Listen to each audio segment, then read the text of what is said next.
Alrighty, welcome to episode 139 of Tokwa's Ask Us Anything. Unusually, it's actually been a pretty quiet news week.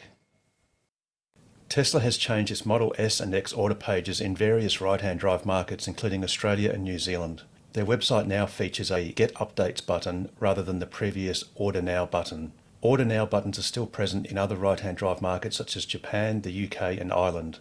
These changes have elicited a spectrum of speculation ranging from imminent deliveries through to imminent cancellation. And that was this week's news. And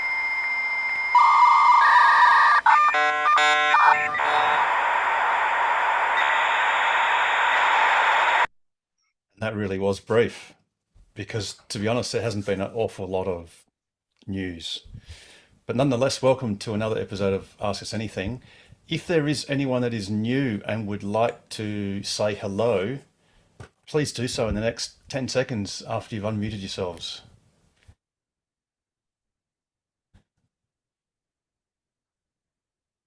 Or not. Oh, we got one. Peter and Chris.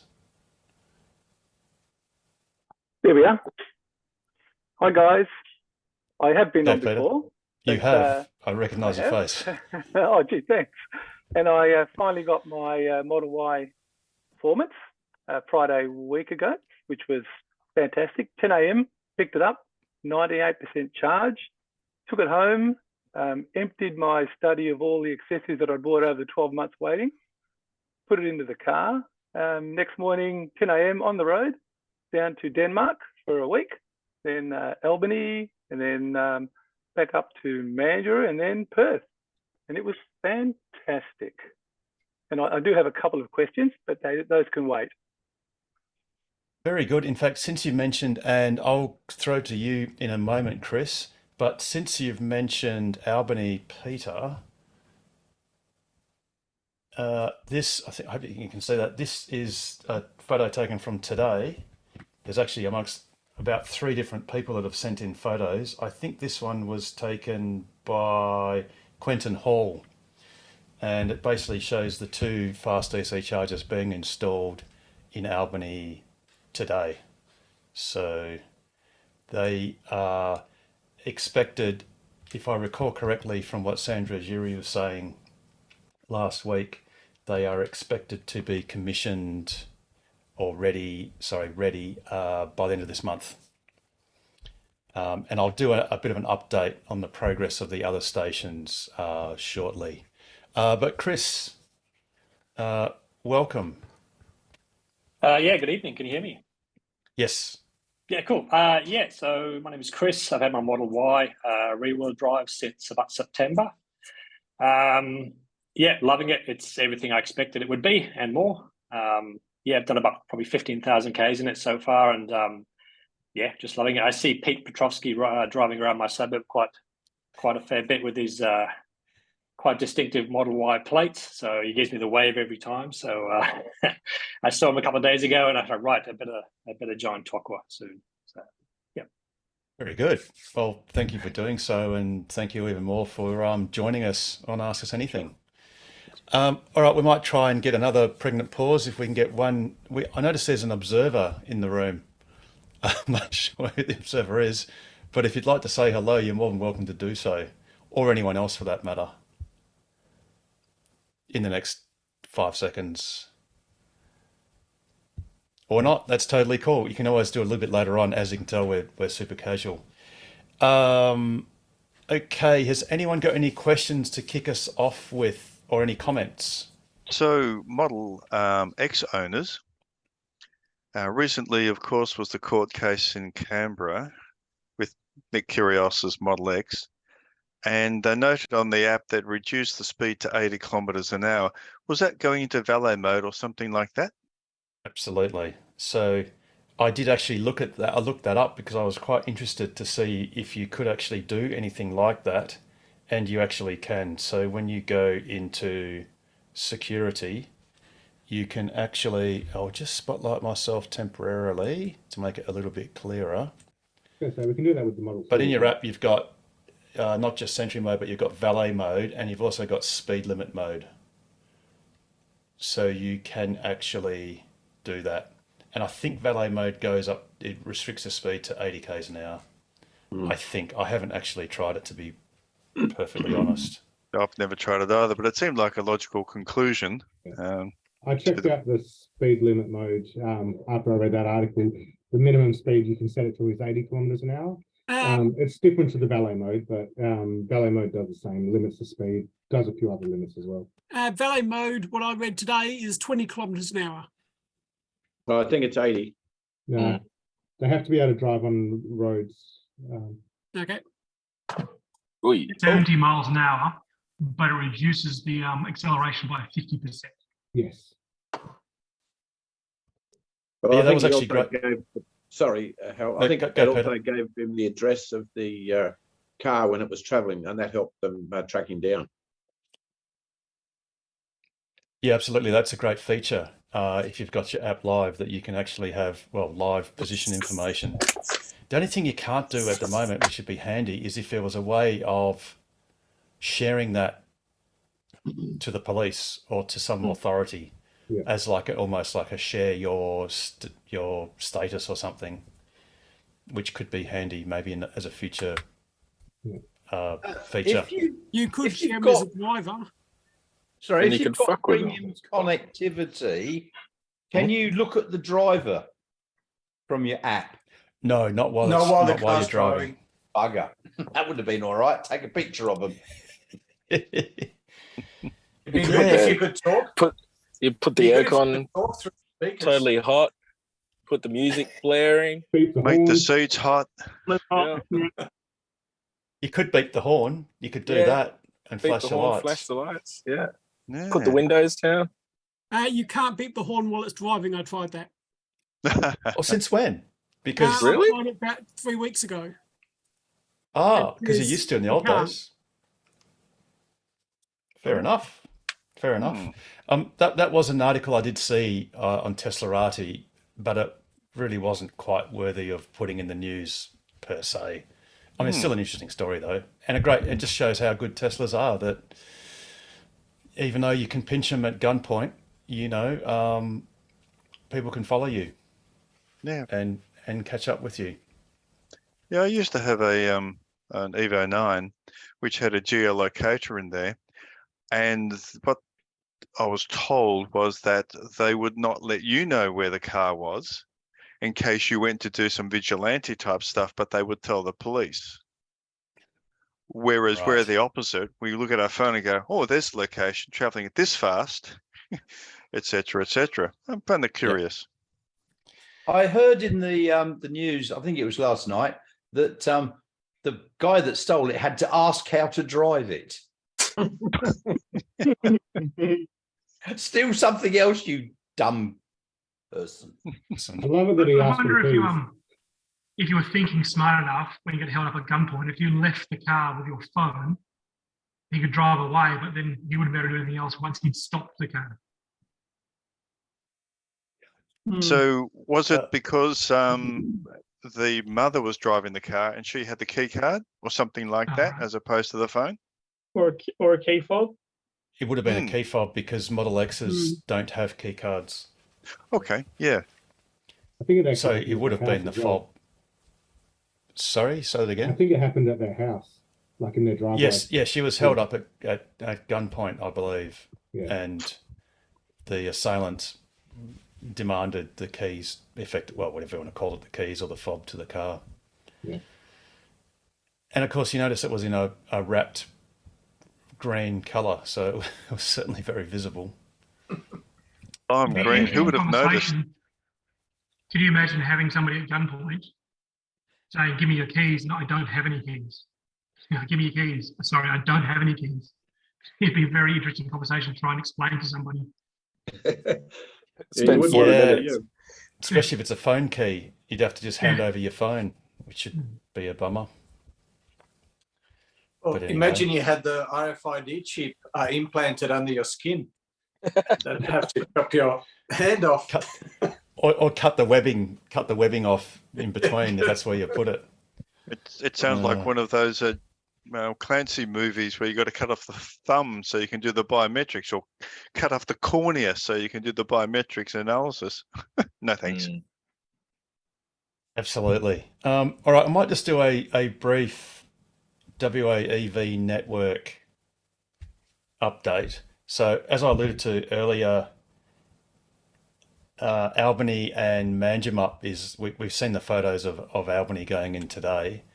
So Albany and Manjimup are looking like working by the end of this month, and then Walpole and Williams probably by the end of June, which is pretty cool. I mean, obviously, for us Tesla owners, we've got Williams Supercharger, which is awesome, but it's always good to have another. Well, it's good to have other EVs being able to charge at Williams, put it this way, which is pretty cool.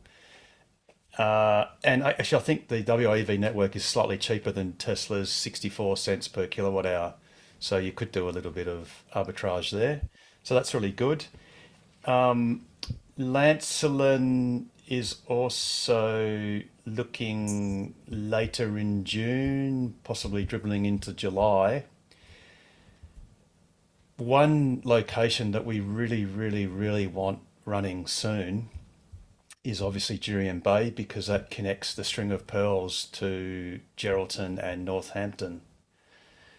The distressing thing about that is that even though we've all seen the photos of the DC cabinet and the AC cabinet for that matter, fully installed and ostensibly ready to go, what it's lacking is a transformer that has not been fitted by Western Power. The information is that may not be fitted for another 3 months. Now, this is not of Synergy's doing. No.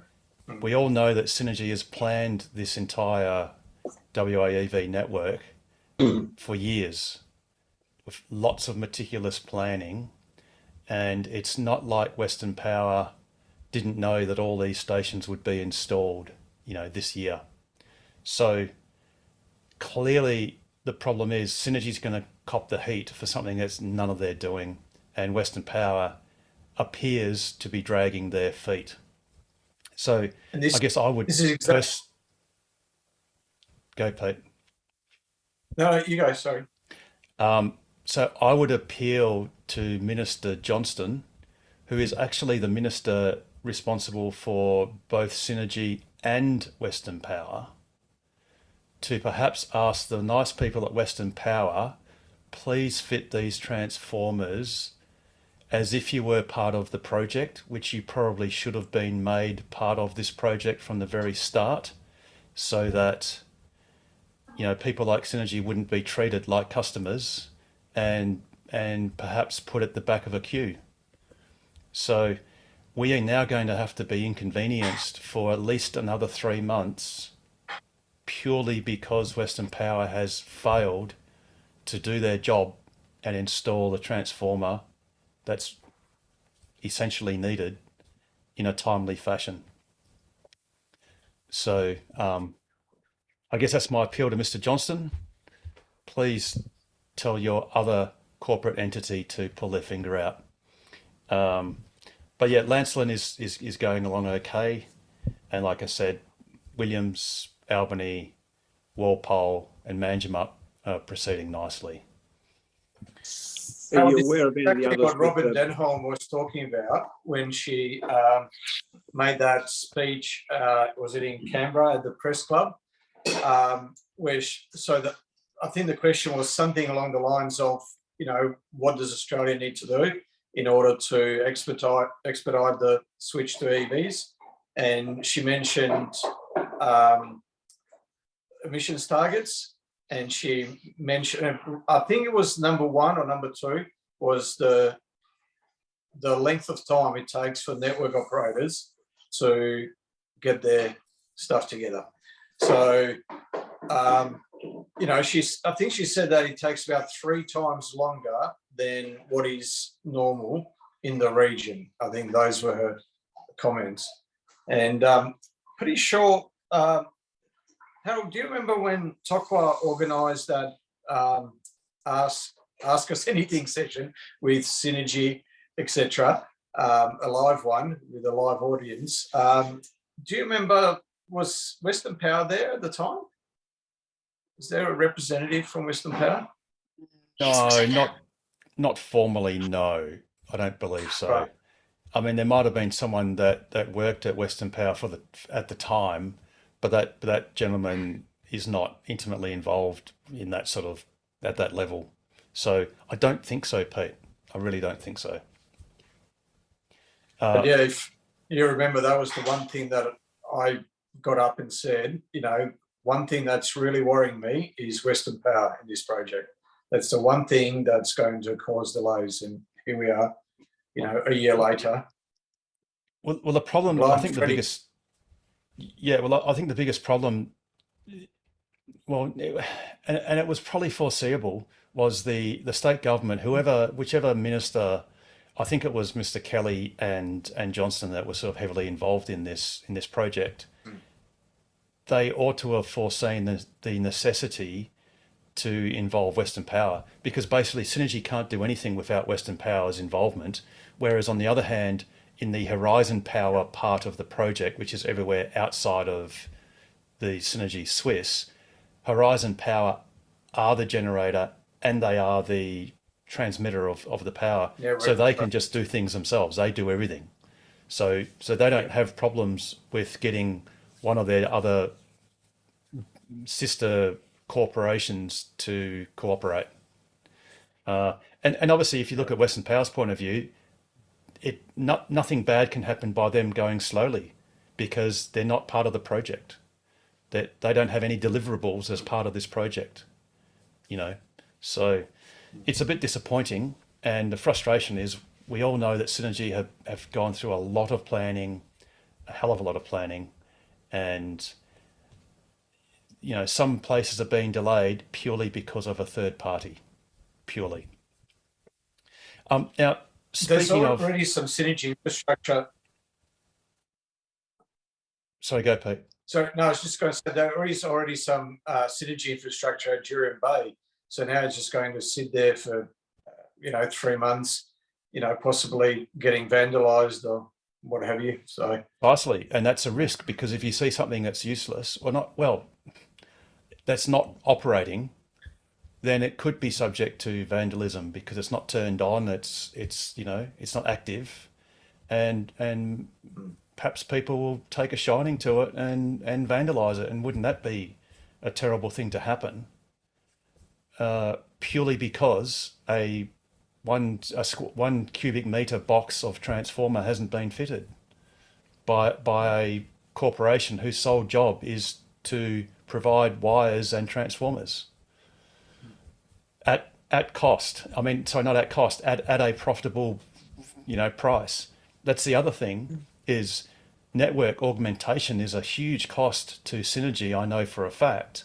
I guess Horizon do their own network augmentation, but wouldn't it be ironic if, a sizable portion of, say, the $20 million, or say the 10 million, because half is Synergy, half is Horizon, wouldn't it be ironic if a sizable part of that $10 million went to profit to Western Power, that then just gets cycled back to the WA government? So it sort of then undermines the value of the original commitment. On the other hand, the government ought to have instructed Western Power to put in all this network augmentation at cost or for free, absorb the cost. Yeah. And anyway, are they going to learn from this example? Are they going to actually now start to include Western Power so that this is not a muck-up, carefully choosing his words for recording, into the future? Well, let's hope so. And it's interesting that you said, another project. So this is actually a little spreadsheet I made up. And this is a route that doesn't exist yet. And that's from Perth to Port Hedland via the Great Northern Highway. And what you'll see in yellow are each step. So you've got Perth to New Norcia, New Norcia to Dalwallinu, or you could do Woburn, Dalwallinu to Paynes Find, then Mount Magnet, Meekatharra, Coomarina, Roadhouse, Newman, Oski Roadhouse, and then Port Hedland. And this is only 1, 2, 3, 4, 5, 6, 7, 8. 8 locations. Now, what we do know is that each location costs roughly $500,000. So for $4 million, you could transform the interior route going to Port Hedland via Carragini. And just to put that into perspective, that wouldn't even buy you one petrol station. So it's really good value for money. Well, yeah, and as I keep banging on, I live in Solder Point, and there's a southern on-ramp to the freeway that Rita Safiotti very proudly opened and said this thing costs $30 million. If you added $4 million to do 8 charger locations, and you added that to the $20 or $22 million commitment that's already been made, that still doesn't add up to one single on-ramp. It's a rounding error to Treasury on something that is going to open up tourism and open up EV uptake. And it's critical public infrastructure that should have been done 5 years ago. It's, So I think we're that's talking to a government that doesn't care. If you look at the rat tests, they wanted to spend $3 million on rat tests. They spent $480 million on 10 warehouses full that they're now giving away. We've got a government that's bloody incompetent and not prepared to get off their bum and do what it's got to do. It's got to be criminal neglect, surely. If you saw the news tonight, you'd just be staggered at the money they're throwing away, whereas they could have the entire state covered in gold-plated charges. And they did point out that they could have upgraded the Bunbury Hospital twice for the figure they've wasted on these tests that are sitting in a warehouse not being used. They can't even give them away, and now some of them are out of date. So this is the government we're dealing with. I think it's beyond anything I've ever seen or heard of. Well, like I said, these locations, a mere 8 of them, would basically transform that route, and it's only $4 million. It'll be a drop in the bucket. Yep. So that's something that we've got to agitate for and ask nicely. And then, look, once you've done that, then there's only a few other choice locations, perhaps between Tom Price and Panawanica. There's a couple of little inland bits there that to be done. Maybe, we've got the charger at Lake Grace. That was the EVA crowd-funded charger, and that could be bolstered, which would be useful to have a 150 kilowatt charger there. And in fact, I'll just show that up on the screen. So that's the Lake Grace charger here. And you could also put one just here at Lake King, which would be useful as well, because as part of the WEV network, there's going to be one at Hayden as well. So you sort of then do a lot of this wheat belt area, and after that, you can then just start splashing out with bolstering the rest of the system once it gets busy, and you get the holiday busy periods and things like that. So can we have, like that done as like a, like an A4 sheet or something like that? Maybe put it on the Tocqueville website, and then that way we can have it as a link or something like that, and then actually go hassle all our member accounts, member ministers and all that sort of shit. Yeah, absolutely. I think that'd be a good idea. If you got something concrete, then we can just go, or just hassle them until they just go, it's only $4 million, just do it. So, well, I had a good look, and like I said, I've actually done this in a few different colours. So the green bits, you could either go Dalwallinu, which is slightly larger, or Woburn, which is slightly further. And so this just gives you the option of doing New Norcia and then to Woburn. And then since if it's at Woburn, you would then go to Paynes Fine, so it'd be a little bit less because Woburn's about 20 k's different. You could, if you wanted to, if you were stretching, just do Perth to Woburn, 267 k's. If you wanted to stretch again, you could go Woburn to Mount Magnet, 297. That's a bit of a stretch, and then you return to Mount Magnet to Meekatharra, and all of these ones. There's nothing really in between. So these are actually pretty much set in stone. There's nothing else to go to really. But like I said, if you look at the yellow ones or the optional green ones, then there's only 8, and that gets you all the way to Port Hedland. Yeah. So yeah, I think that's a good idea. We'll write this up. Yeah. This thing actually here is it's actually a live spreadsheet. So I've actually been using it for other purposes or other routes, because we also want to plan out for the federal government, the route through South Australia and other things. But yeah, so anyway, yeah, definitely, Paul, we'll write it up and mount the argument that let's do Great Northern Highway for another $4 million or so, or let's call it 5 million tops, which again is a rounding error. It's a fractional rounding error. The shit I deal with, I can't say, but that's nothing. Yeah, exactly. Oh, you know where I work, so yeah. No, I forgot, but that's a very good. It's a useful thing to forget things that you are told very quickly. Certainly can't be tortured. Yeah, exactly. But it's all. It's what I've been saying as well. There's 140 odd councils and shires in WA, and just for one of them, they spend about between 20 and $25 million a year just on landscaping. So this is just one council in just 1 year. So one council out of 140 in just 1 year. And for that 20 million, we could have critical public infrastructure, for 5-10 years, who knows how long it's going to last. But yeah, definitely longer than a year. So it's just, for the whole state, it's just mind blowing. It's not really a local government issue though, but I think you're right. Sure. It's just small change. Yes.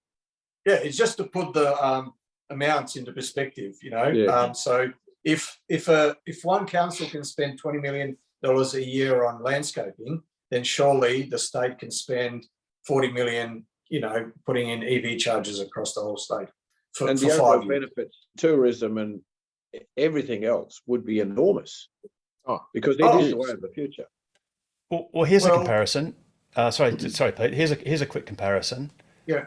There are soon to arrive about 500 Teslas into Fremantle Port. Now, if you get an average stamp duty of approximately $3,500, well, there's a $1.5 million that the state government themselves, in excess of $1.5 million from one shipment of Teslas alone. Yeah, and there'll be another shipment in another month. Precisely, and there'll be another one after. Harold, don't forget the extra money for the personalised number plates as well. That's probably that as well on top of that.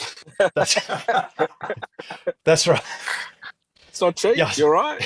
That's exactly right. The personal number plates, the equally $3,500 a pop that they're getting from people that buy performance cars and then sell off their non-performance cars to others. Buy performance cars and get speeding tickets.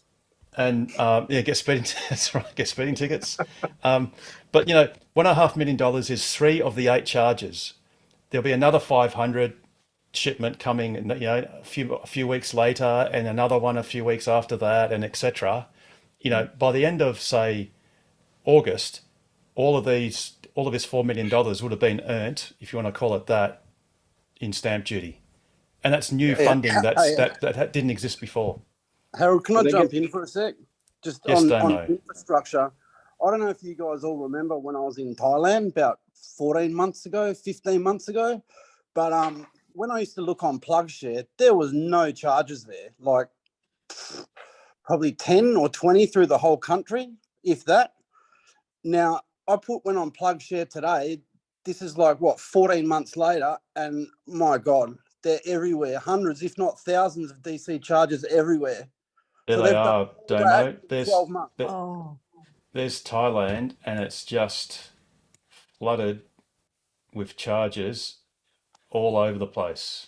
Yeah, when I was there 14 months ago, Harold, there was hardly any. Yep. And now look at it now. That's in like 14 months. They've put all that infrastructure in. Yep, absolutely. Good point, Damo. Tesla have got a showroom there now as well. I couldn't believe it when I went on PlugShare today. If a country like that can do it, why can't we? There's just, I couldn't believe it. From when I was there 14 months ago, and there was nothing, literally nothing, and then to that, unreal. Yep, absolutely. So like I said, just for 6 months worth of Tesla deliveries, the state government's going to earn more than that $4 million in stamp duty. And bearing in mind the stamp duty costs them nothing. It's not a cost. It's just a levy. It's a duty. It's a tax. And on top of the stamp duty, they get GST, which is almost the same figure. Yes, there's $7,000. Oh, sorry, about $6,500 in GST. That's correct. What about I was going to say luxury car tax, but that's a federal tax. But yeah, what about well, this is federal as well. But what about the average taxpayer spends about $3,200 from the average taxpayer's tax bill goes towards fossil fuel subsidies every year. So for a 2 taxpayer family over a 10-year period, that's enough to buy a Model 3. Yep. So there's plenty of money. There's plenty of money that's being wasted. And what do we get? What do we get for that $3,200 a year? We get asthma. We get all sorts of problems with children Cognitive that haven't been issues. born yet. Yep. Cognitive decline. It's affecting Pete right now. Delays. That's right. Well, Jared's not here. Thanks. I got to say, Pete went to Kent Road School, and that's close to a main road. Actually, it's interesting. Funnily enough, it's probably close to Kent Road, and that's a busy road in Sydney. And he's look at his cognitive decline. So exactly, I'm a case in point. So exactly. I mean, when he was young, he was an up and coming tennis star, and look at him now. He's a shadow of his former self. He was a Mensa candidate. Exactly. Dear. Now, someone who's a shining star is Mr. Cooper, who we're going to introduce because he's. Have you tell us about your awesome blue beast? Well, it's bigger than my Model 3, and it's parked right next to it in the garage. And my wife said to me yesterday, because we've got a Lexus hybrid piece of crap, and she said, "Well, how about I have your Model 3?" And I thought, "Oh, okay." So she's been driving around today to see if she likes it or not. So I've just reduced the price again. And if it sells, I'll sell it. If it doesn't, she can have it. Because I don't want to sell it for a song. Cooper, did you sell your 18s? No, they're on it. So you're not going to separate them? They're going to go on the car? Well, I've got a friend who's got a performance Model 3 and he wants my 18s, and he's got the black Uber turbines. So if someone wants to buy the car, they can either have the 18s on it or they have the Uber turbines, and I'll give these Martian wheels to him. So they're not for sale, no. Yeah. There are currently 51 cars in WA, Model 3s. Yeah. For sale in WA. Mine's just down. So yeah, the Model Y is good. I've only just driven it home from the Perth detailing. Harold's a star. He took my car, picked it up, took it out there for me, and it's all looking good. And today I started on the mods. I put some carbon fiber on the white. I don't like the Here we go. Don't like the carbon fiber on the white on the side. It's got a carbon fiber dash now. It's got a carbon fiber yoke steering wheel. Looks fantastic. Oh, that was quick. Hey, Richard, got my tilting on it now. I know someone who can install a swivel screen for you. Yeah, done, mate. Done. I did that. That was interesting. Thank you. And have you got the powered front, Richard? Yeah, but I haven't installed that yet. That's a bit of a job. I'm going to wait till they put the home link in before I do that, because they're going to find all these extra wires and think, what the hell's going on here? Yeah, I got my home link put in last week. It's way easier on the Y, Richard. They don't have to take the bumper off or anything. They just like don't they just they? reach down and put it in. It took like 15 minutes. Oh, it's okay. a lot quicker. Oh, okay, because they're going to do it as a I just put the request in yesterday and they're coming out to do it at home. Oh, okay. Yeah. Well, that's cool. I'll keep modding then. And I've also got the power door handles to put on. That's a big job. So, and that's wow. So yeah, it's good. So I haven't driven. I've only driven 5Ks in it. So who knows? I Even did I've put my driven foot- it more than you have, Richard. Oh, you have? You've done 10 times as much, didn't you? Did you hear Harold picked my car up and had a bloody 100% battery in it? So the kind man drove up and down the freeway for 50 kilometres to get 10% of the charge out of it. So thanks, Harold. That was a gentleman. That's right. I just didn't want it to roast at 100% at the detailers. So I appreciate yeah, that. I just navigated to the detailers and then just drove on up the freeway northwards you got until bored. its predicted return or destination was 90%. I think Yeah. it ended up being 92%, but I figured that would be okay.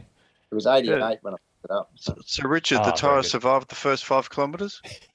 No, I've changed my wheels and tyres too. I've got my 18s on it now. I With, just remember you picked up your NY Model 3 You mean performance. You had a 19s, problem with your tyres at 5 kilometres. Yeah, I did. I ruptured a tyre at first drive. So literally I've got brand new tyres off the Model Y in my attic. Because I already had tyres and wheels ready to go for it. So it's got some 19s on it now.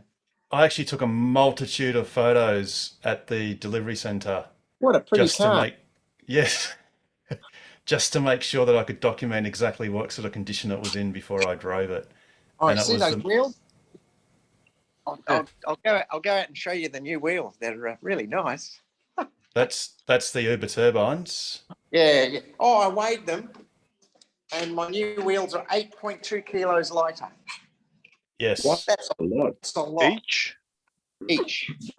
So, you see my wheels? Oh, sorry. Hang on. Oh. Let me just spotlight you. 2 seconds. There we go. That look all right.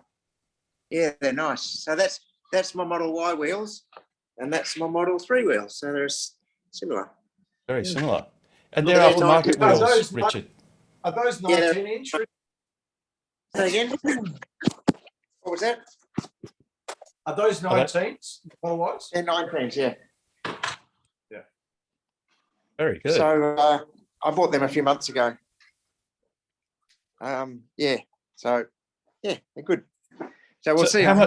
how much were they, Richard? If They were you don't 2.5 mind. grand. Say that again. Sorry. 2.5 grand.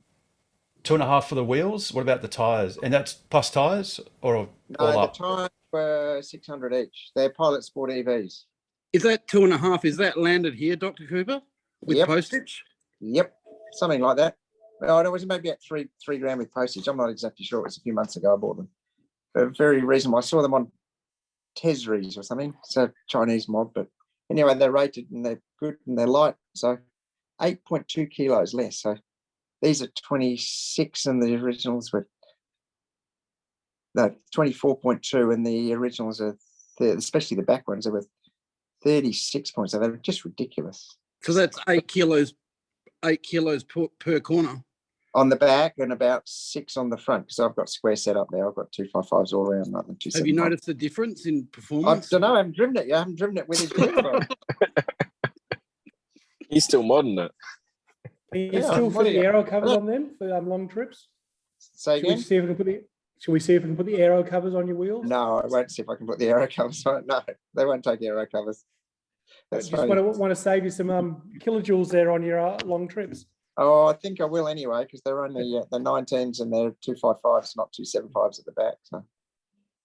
So that's a lot of unsprung weight difference.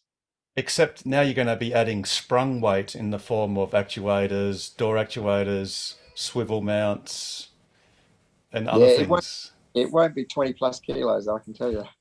No. And this car Very comes good. with a power tailgate. It's awesome. Yes, it does. So you don't have to do the power frunk. Yeah, I'm going to do It's that. only- But the funny thing is, the first time you open it up under your panel lift door, it hits the door because the boot opens a shitload higher than my Model 3 boot, and it went clang, and the nice carbon fiber spoiler goes bang into the thing. So anyhow, modified where I put it. I'm not opening the drawers, but anyway, I fixed it. So. Did you can adjust the height as you know? I know, but it's too low. I want it full height, so I've just modified where I put it in the garage and modified how far the door opens. So you can work these things out. Get it lower. so lower it. Yeah. No, I don't want to do that. Then it won't hit the garage door. Yeah, by an inch. Yeah, I like it, James. anyway, that's my story. So anybody wants to buy a UMC, I've actually got a brand new one, still in its bubble wrap, because my car came with one, which surprised me. Don't know why it did, but it did. Oh, I might, not me, but I might have finally convinced someone at work to get a Model Y because she's sick of waiting for a plug-in hybrid. So if you get someone beforehand, just take the offer. So yeah, because she'll need one. Nah, she can pay full price.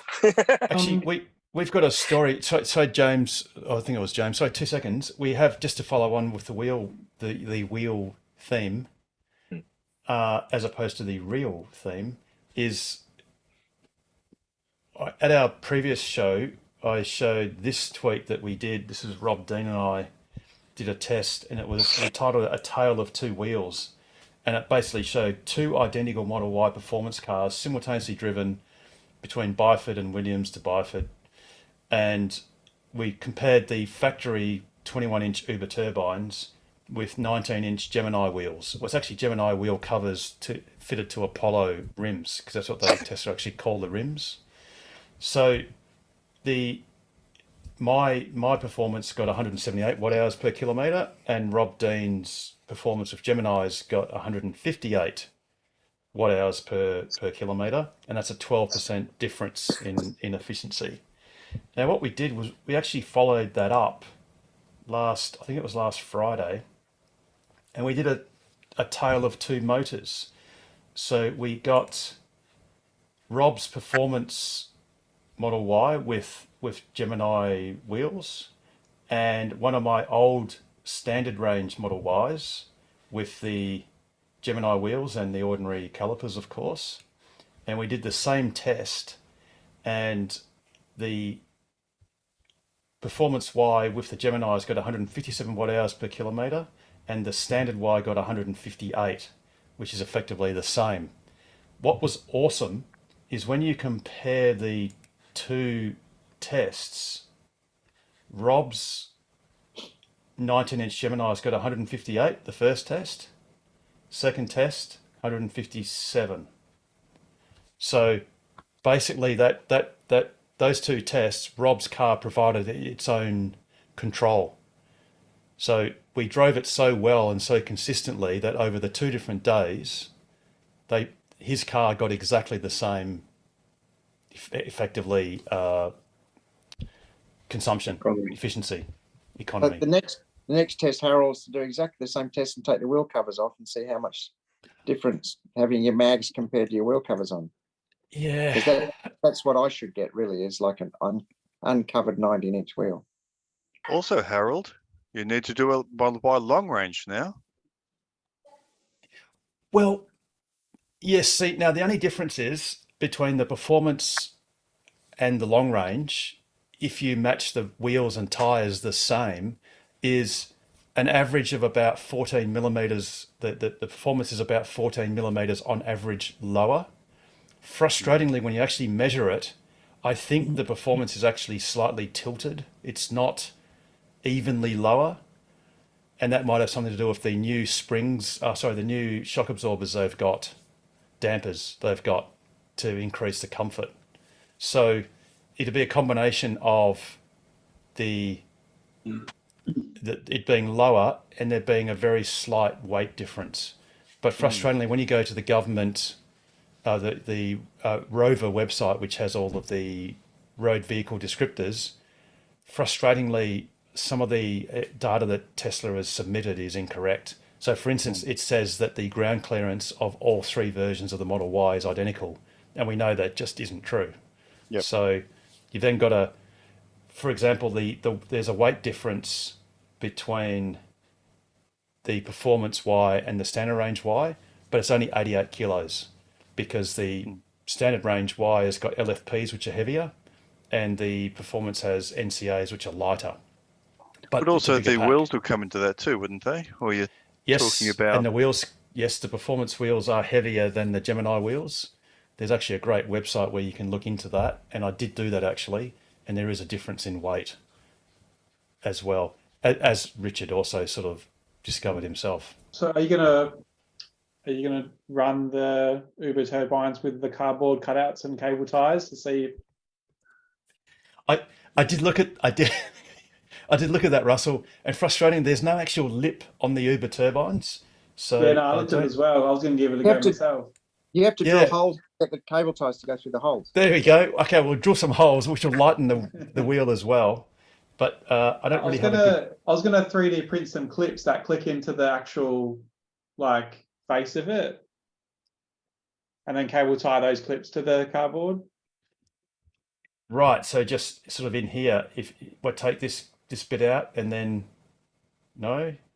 Well, what I was going to do was put a couple of clips that actually click into the face of it, like up the shaft, up the middle of the wheel a bit. Oh, in there. Like the spokes. Yeah, in the Yes. spokey bits. And then just to locate it so it doesn't sort of pivot around, and then just cable tie them back through like that. Or just Yeah, cable right. tie directly to the spokes and not worry about clips.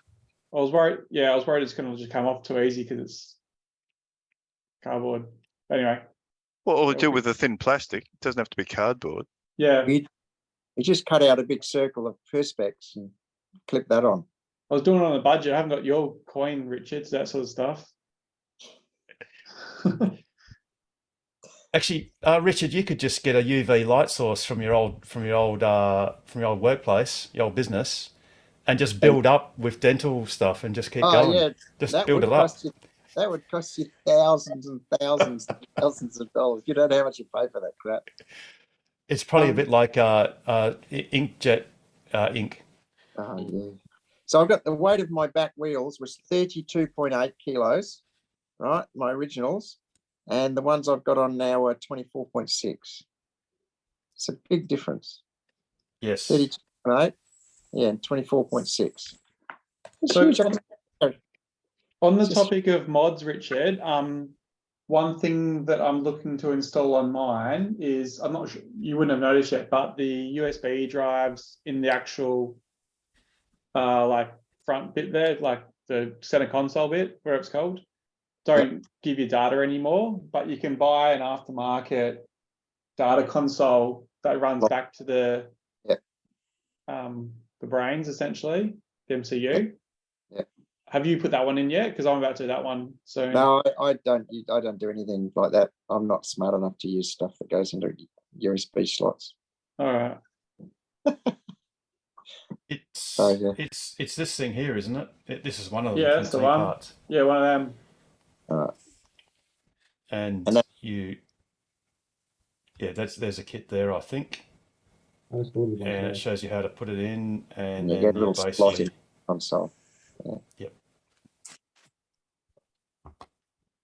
Well, what So, would you plug into that, Russell? Like $150. Yeah, what would you plug into it once it's installed? How would you use it? Oh, when I'm playing games, Oh, yeah, I'm too old. Can't you see? I got grey hair. I don't do Yeah. games. it's mainly just for the games because I plug the USB like into the USB-C and then plug it into my PlayStation controller. Yeah, you can also, when you do custom light shows, you don't have to worry about plugging into your glove dash box. cam. Yep. Yeah. What else? I don't really play music through USB, but you can play music through it as well, like with higher quality. And I think Boombox, you can run through that as well. It can, yeah. Yeah. I just ordered this kit today, actually. It was only $55 on AliExpress. Yeah. Okay. I got ripped off then. Oh well. We'll see if mine works. Yeah. I won't know. Yeah. They probably all come from the same factory. Who knows? Yeah, absolutely. And it's a bit frustrating because I believe I did see on Facebook posted that someone actually asked Tesla whether they could order the hub that used to be fitted, and the answer was basically no. Yeah, I asked them today as well. And they said no because of the shortages. But they're not putting them in the cars. So what are they doing? Stockpiling them? Well, there's probably a lack of them. Yeah. Oh, well, Well, it's I not. guess You're in- picking up $50 off AliExpress. So Exactly. perhaps they're just not at the price that Tesla is prepared to put them in the car for. Maybe. Perhaps. because Tesla basically manufacture most of their parts, like their PCBs, or if they don't manufacture it in house, they sub it out to someone that does. I reckon And it's a they similar procure the parts. situation to the lumbar support where they just looked at how many people were actually using it, and there was so few people. They're like, you know what, let's just scrap it, save some money. For the passenger Make it more- side, yeah. Yeah. Is it trapped in the driver's side as well?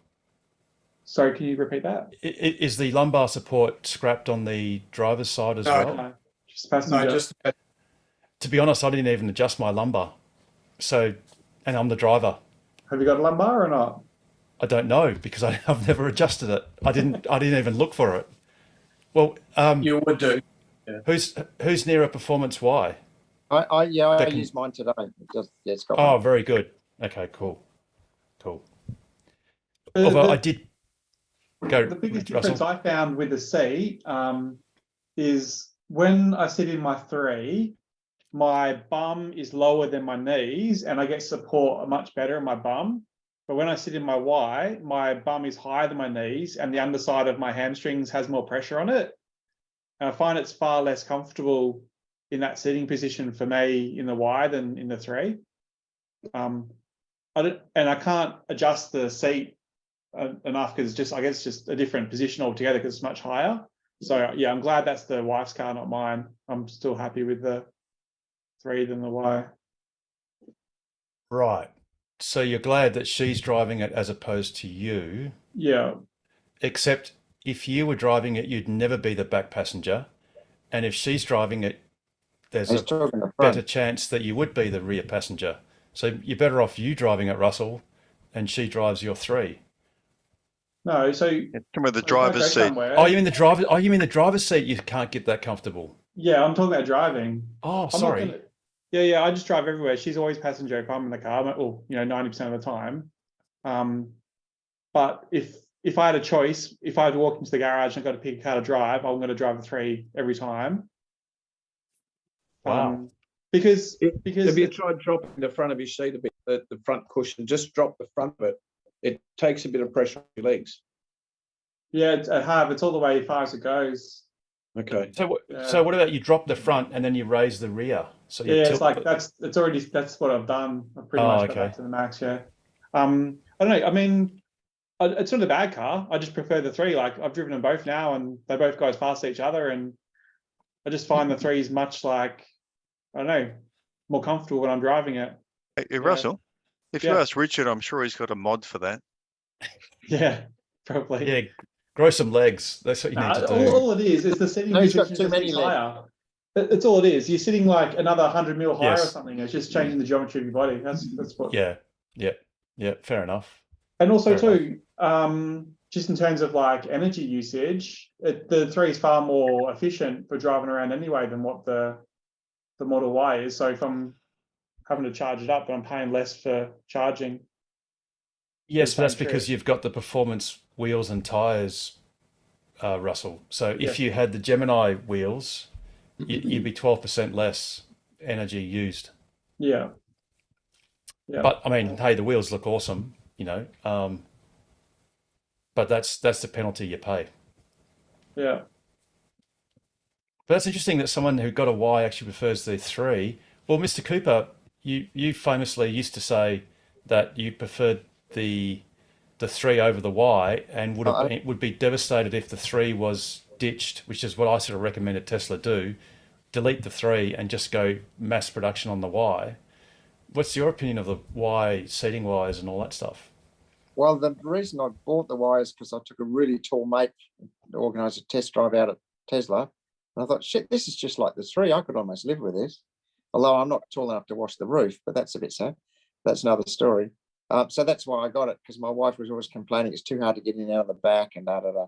So hence the Model Y. But I prefer the Model 3 because even the Model 3 is tall compared to the cars I've owned for the last 15 years, which have been Lotuses, which are, 2 inches high. There's my old Lotus.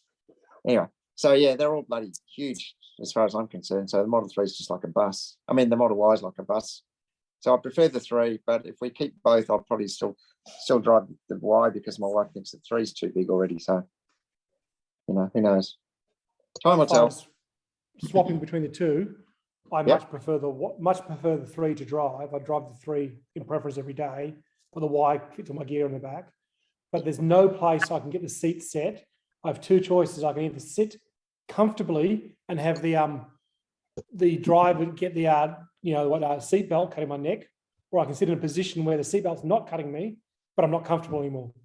So like on long drives, I'm always going between 2 positions. I've now got 2 profiles set, so I can swap between them. One where it cuts my neck. Yeah. Just tuck it under One your was your collar. neck. Roger. Put it under your collar of your shirt. Yeah, that's what I end up having to do. But then when I'm on the weekend, I don't wear a collar. Like if I'm So have you adjusted the seatbelt thingy?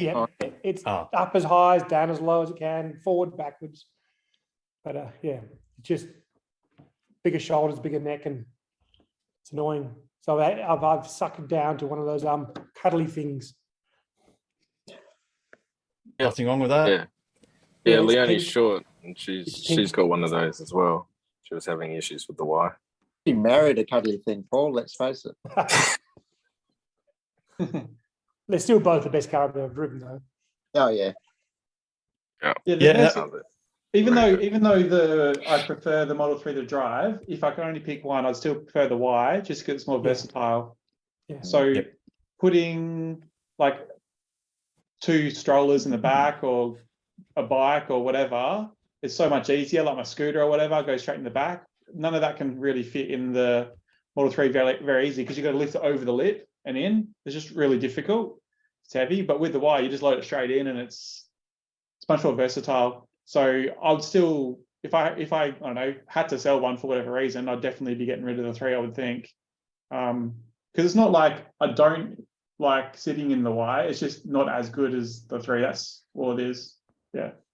My greatest Russell and my James greatest have got joy. both. Yep. You've got both, right, you guys? Is there any difference in difficulty in parking and crap like that? In the 2 different vehicles? Yes. I've got a bung knee. I've done my knee. So if I go to the shops, I'll always take the Y because of the higher stance I can get out. I find the 3, I've got to open the door wider to get I've only got like 60% of I can't bend my knee far enough. Sure. So on the 3, I can't open the door wide enough to get my foot out. Oh, that's interesting. Yeah. But actually parking the thing in a spot, no difference? No, I'm a crap parker anytime. There's nothing, yeah. And Do the the rear Tesla view, bike review. There is the no small review in the 3. Just the rear don't view use the of- auto park. Just don't use your auto park and you'll be Yeah, fine because oh, that's terrible. Fucking hell, that thing. I don't know why it's still Feature. Actually, when I picked up Swear my jar, car, Russell. was that mate? Swear jar. Yeah, sorry. When I picked up mine, I was driving back from the delivery center to my place, and the software on mine was like way older than the software on the 3. And you get used to like the quirks of the version or whatever, and you're expecting it to do something and you're ready for it or whatever because you just learn it. When this started doing weird stuff, I was like, oh crap, like I had to sort of reset my brain to like 6 months ago or whatever it was when the software used to be like doing stuff like that. And you notice the difference in the software like instantly how it performs when you're in auto steer and stuff like that. So I found that was quite interesting driving home with older software. But I installed the enhanced autopilot before I left the delivery center. So in the car when I was doing my get in the car and set the air conditioner and the mirrors and stuff, at the same time I just purchased the enhanced autopilot at the same time because I didn't want to have to change lanes on the ferry by myself. I've got a bit like hoity-toity, I guess. Yeah. Oh, it's amazing what you get used to. When the cameras, hey Russell, when the cameras calibrated? It didn't take very long. I was probably, I don't know, I had to drive all the way down to my place in Coburn. So before I even got to the city, they'd already calibrated themselves. Yeah. So there was a bit of traffic, so it took a bit longer because it's got to drive fast and slow, I guess. And I was always sitting on the same speed in traffic, so I wasn't doing that last little quarter of the, the grey circle before I got there. Okay, I've got a question for everyone. I've just downloaded the new software. just did another one just now, but the big one we just had. What's your favorite? Great. Mine is the left scroll wheel. You can do all the different things. Yep. Fan speed. So that's my go-to. so I don't Temperature have to for dick me. around anymore. Temperature for I've me. done temperature, yeah. Well, temperature, I just do right scroll wheel. Just say set it to this temperature. Oh, if you And it- if you can talk, yeah. If Yeah, you can I- be bothered talking, You sort of, arduous. you just sort of lift your head in towards the mic, and it actually seems to pick it up all right. And I changed it to British as well. Yeah. Oh, Yeah. so much better. Brilliant. I'm with Paul on this. Oh, Like and the fan that- speed, double thumbs. You know Yep. that's the setting. Yep. Yep. And I tried that gear noise stuff. I think I got about 30 seconds down the road. I pulled over, parked, and turned that thing off. I was like, Yep. yep. It drove me nuts. A lot of I love people it. have said that. I love it. I Yeah. reckon it's Oh, great. Pete, No, stop it's it. Stop it. Pete, there's something I'm wrong with you, Pete. brother. It's good. I like it. I like It's it. nicknamed, too. it's nicknamed better Pete fun. mode for a reason. Yeah, it's Yeah. good. Pete agrees. No worries. All Pete's must be booted. Thank you very much. Yes. Yes, thanks for joining us, Pete. You'll be leaving us shortly. So one of the other updates on that version release was around the identification of speed signs. Yeah, it's good. Yeah. I haven't really noticed a heap of difference myself just yet. I've been through areas where I've gone from 70 kilometers out to 60 and the cars just kept going 70. So maybe it's improved in some locations, but it's definitely not the silver bullet. Certainly, certainly has. We've got bloody freeway works up north of where I live in Leaderville, and it's an 80k zone when you're coming back south, and you're doing 100, and it goes to the 80 where there's roadworks, and it's always 100, and I've got to scroll. Tonight I did it the first time, and Yeah, bang, okay. it was 80. Oh, cool. Well, I'll have a trouble in because I'm- Coburn as well. Have you First time done it's ever stuff done it, like so. where Berrigan and Armadale Road, where there's the side bit on the freeway? Yeah, it seems the brakes on It when you picks go up the past 80 off-ramp. sign, so you're doing 100 and it goes 80. Yeah. Like, That's Does pain it in pick the up ass, that is. the does it pick up the LED signs up on the smart freeway? Nope. Has anyone tested that? No. No, it definitely doesn't. In fact, it reads the stuff where like it says like do this if they are out like the 60, so it like gets you actually down even more. So But it doesn't read them, so it's not a problem. Right.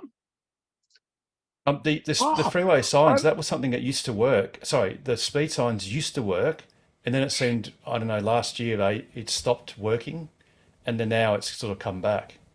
Because I don't know if you remember in your older cars, as I've got older cars, they would optically pick up speed limit signs and pay I attention drive to up them. I drive Marmion Avenue every day, and I've just changed the speed from 80 to 70, but the car doesn't know. It does it bang bang, and it's 80 all the time. It sees a sign, doesn't slow you down, but it sees the signs now. Yeah. Oh, it'll let you know. Well, I did notice with this update, like drop-ins, like when it thinks that a car's going to drop in on you and things like that. And it has been braking better when it's noted that sort of stuff. And as well as pedestrians, like it actually lit up a guy that was red. It turned him red as if he was going to walk in front of the car, and the car like slowed down, and he did actually walk in front of the car. And I was like, wow, I was surprised with that. And I think I just had normal autopilot on. So, So it's mind reading now. It's awesome. I saw a warning, Hey, the other thing warning you've got- today that I hadn't seen before. I saying don't know like if you've it's changed tailgating. yours. I've changed Sorry, mine to old Daniel, go mode. Richard. Sorry, I've changed it to old people's mode, so I've got the larger font. oh, I tried that. It was too big for me, so I turned it back to normal. Are you serious? Yeah, it's Yeah. too much. God, you must be I'm young. with Richard on that one. I'd like it to be half a size bigger again, actually, but anyway. Yes, and the speed's in bold, which makes it even easier to glance at. Yes, that's a good point. Yeah, I noticed that. Yeah. It's Oh, been is a it? great update. Sorry. Okay. Yeah, it's a good upgrade. Update. Very good. I was I've just just going to say been- before, I saw today while I was driving along a tailgate warning that I was being tailgated. I'd never noticed that before in the car. Oh, Ooh. Yeah, on a freeway off ramp, car came up behind me, hadn't slowed down at all, and it came up with an orange thing saying tailgate warning. And Oh, it beeped wow. At me. I was like, Yeah, I drive a performance. I never have that problem. That's got a real drive, you know. No, you are the tailgater, Paul. No, I don't need to. I thought I recognised him. Following distance -1.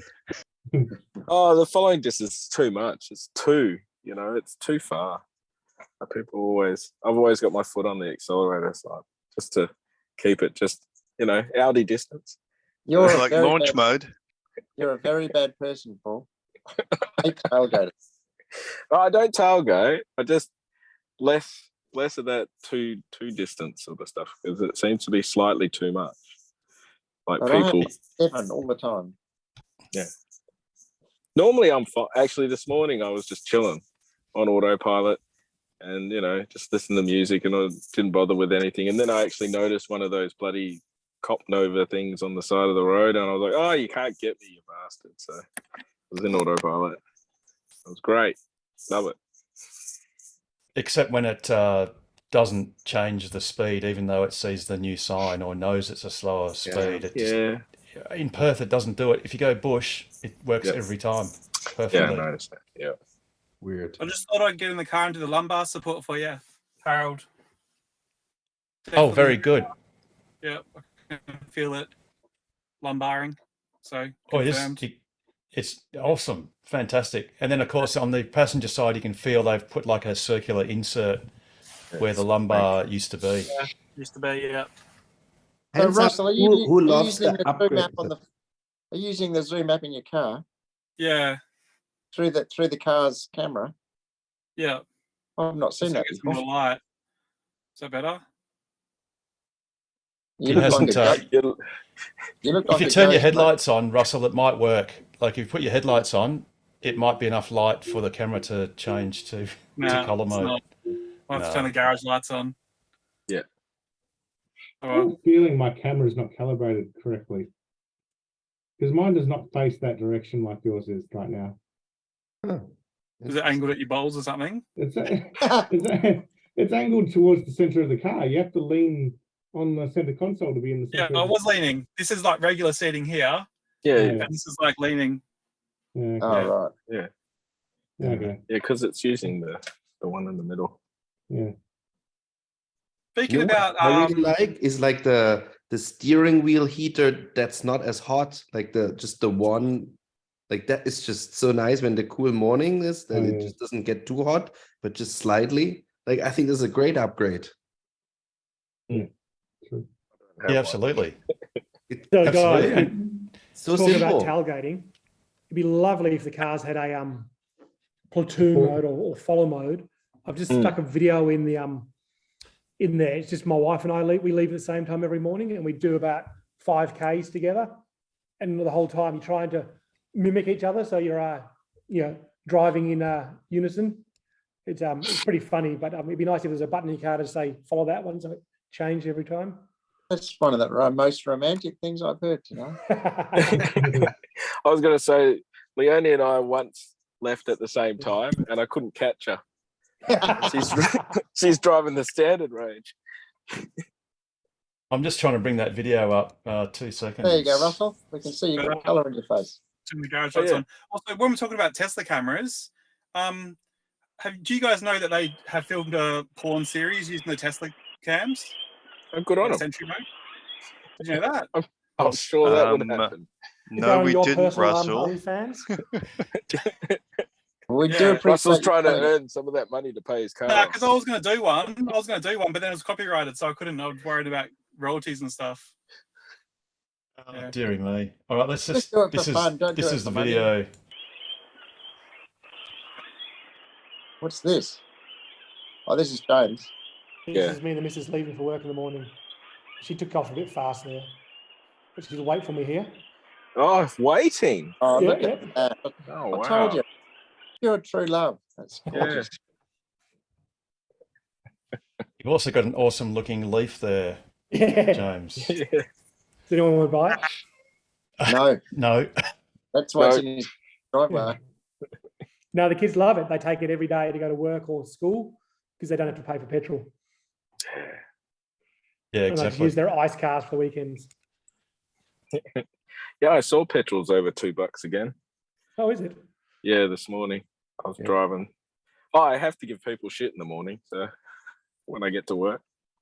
And was that 95, 98, 92? Oh, it was the whole thing said $2 something, $2 something, $2 something, $2 something. Because certainly a nice car to perform like ours would need 98 RON. So you could be looking at 215, 220, I guess, on those numbers, because it's always far more Probably. expensive. Well, Steve, I worked it out. 2.5 to 3 fills of my Lotus is equivalent to 63,000 Ks that I've spent on my Tesla. Love it. Hey. That's another world when you can charge off your roof and stuff. So Yeah, agreed. Absolutely. Cool. James, can you please, because you're such an awesome producer, I've just Yep. been looking at and not finding it. I think it's on Teslarati. There was a great tweet that I thought it was Tesla, which I did look on their Twitter handle, where they had the comparison videos of all of the automatic avoidance systems. So it had the hitting pedestrians like the Neo and Hyundai Ioniq, Okay, I'll and keep they're all looking. You keep talking, I'll keep looking. yeah, cool. While he's doing that, Yeah, it had is anyone- Mercedes and others in there too, Harold. I it remember did seeing too. that one. Yes. Yes. Yeah. Hopefully James will find it for me because it looks a bit weird. All Was I've that found one so with far. the pretend kids walking across the Yes, road? yes. And yes. bicycle and It was on and Twitter, I believe. Yep. Or was it Instagram? No, I think it was Twitter. I think it was Twitter. It would have I been don't Twitter. do Instagram, but I saw it, so it probably was Twitter or Facebook, but probably Twitter. Yeah, they Meanwhile, have to be, because I don't do the other ones. And I did see that, so there you go. All right, I'm going, guys. See ya. Oh, see you, Russell. see you, Russell. Just ask Russell. I put it in the. I put it You in might have the. See you, Russell. OnlyFans. At Papa I put it in the Murphy's, chat. we build your pizza with the freshest ingredients. Oh, sorry. Be quiet, Ed. Awesome. Thanks, Christian. question for Pete, unless you No, that's okay. I'm just going to spool it up and get it ready. you got it. Yeah, go, Hey, go, Pete. Richard. Hey Pete, how do you like your sunshade? I love it. It's Because really the, good. the reason I'm asking, I actually found there's an electric one you can put in that goes. Yeah, all I the- was. It was bloody costly and- though. It's so much more, but look, you know what? It'd be so handy because the one thing that bothers me about it is that the only way I can close the whole thing or open the whole thing is if I'm not driving or if there's someone else sitting in the rear seats. But with the electric one, you could just press a button and, and it would do it for you. The problem with this, have you seen the in-store video? Oh my God. You have to pull the whole. Oh, whole- it's huge. absolutely. If anyone could do it though, Richard. Oh yeah, I be can you. do it, but shit, it's not cheap. And I'm just wondering if you like the fact that you can control it. Like, oh, I want it sunny now and I want it shady now. Because I've got a shade to put up there, but you have to, you change it once every 6 months, sort of thing. Yeah. So do you yeah. like- would you use it if it was fully electric? 100%. I use this one, and I have had situations where I've actually pulled over, and I've either pulled it back or put it up, because I couldn't get to the back one. So what I've been doing is sometimes just leaving the back one shaded, and then just using the front one that I can reach. Yeah. So that's another way to go about it. But yeah, no, I love it. Yeah, it's actually because it's that concertina, it's retractable and it's got that concertina material and so good. The only negative is that it lowers your height of your roof, but because you've got so much headspace in the Model Y, it's not really a factor. So I think the blind one is not thick, it's fairly thin and it just retracts onto a roller at the back. it is thin, but it sits a good 2 or 3 centimeters off the glass. So you lose that 2 or 3 centimeters, but you've got plenty more. Okay. No issue. James didn't find it, but actually Christian did. But James cool. came up with this is the best he could muster.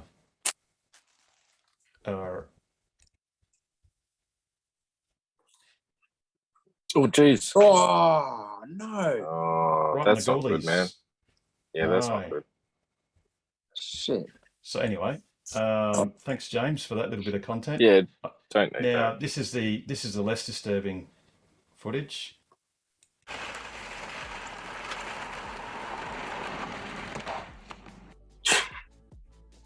I don't know. That's crazy.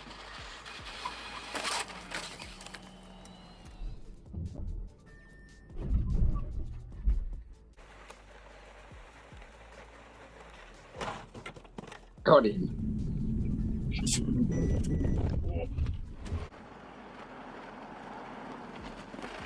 He got Polestarred.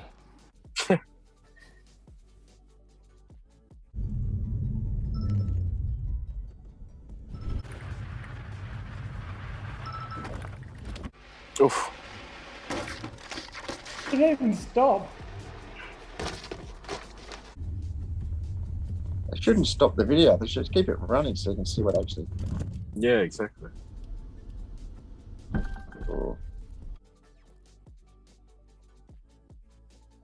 It actually accelerated. jeez. There's a Mercedes driver.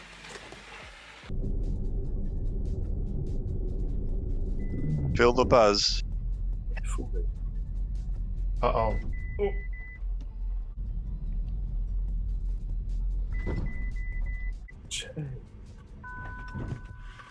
This all proves that it's safer to drive than to walk or ride.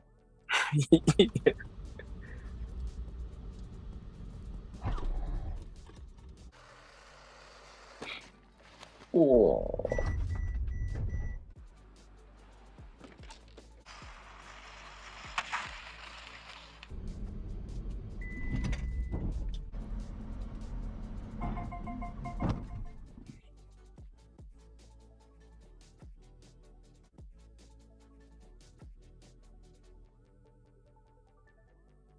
Oh wow.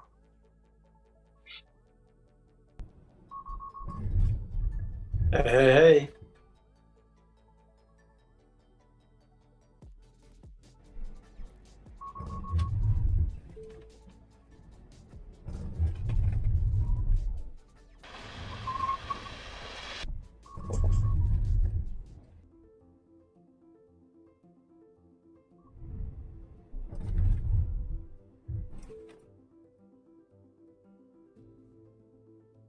Hey, Harold, can you chuck a link to this video in the chat, please?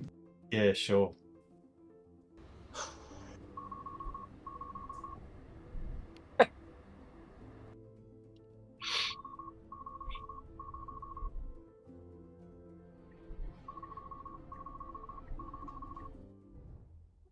Oh, the Stressler. Wow. The link is actually in the chat. Damo. It's Christian's Twitter post. He's already got it in the chat. Yeah, if you just click on that and then Twitter opens up and then the link just goes straight to the video. It was actually a tweet done by Timmy, or Electro Timmy. Killed So there you go. So not all automatic emergency braking systems are equal. Nope. And basically Tesla's the only one that really worked. So when people get annoyed at Tesla for doing things or whatever, you know, they've got to remember that, well, Tesla comes up with the goods. I'm sure it works really well in Nissan Leaf. Yes, Don't need my it. old This Falcon Leaf works even better. makes a noise. Makes that UFO noise so you don't run anyone over. It's awesome.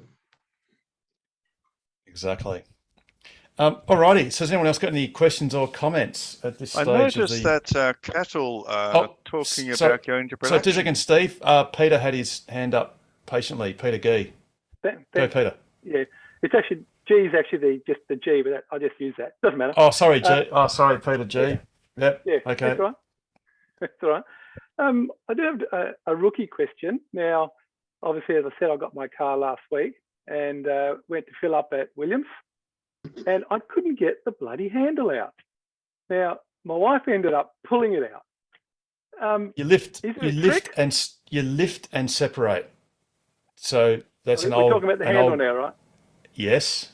Yeah. So you have to sort of like you lift it. You sort of grab the base of the plug. Is it like the petrol nozzle where you got to? Yes, exactly. Push It's it out it's sort of done a very similar mechanism. So you lift push it in. No, you don't push it. You sort of like just lift it upwards and then pull it out. Sort of you sort of flick of a wrist.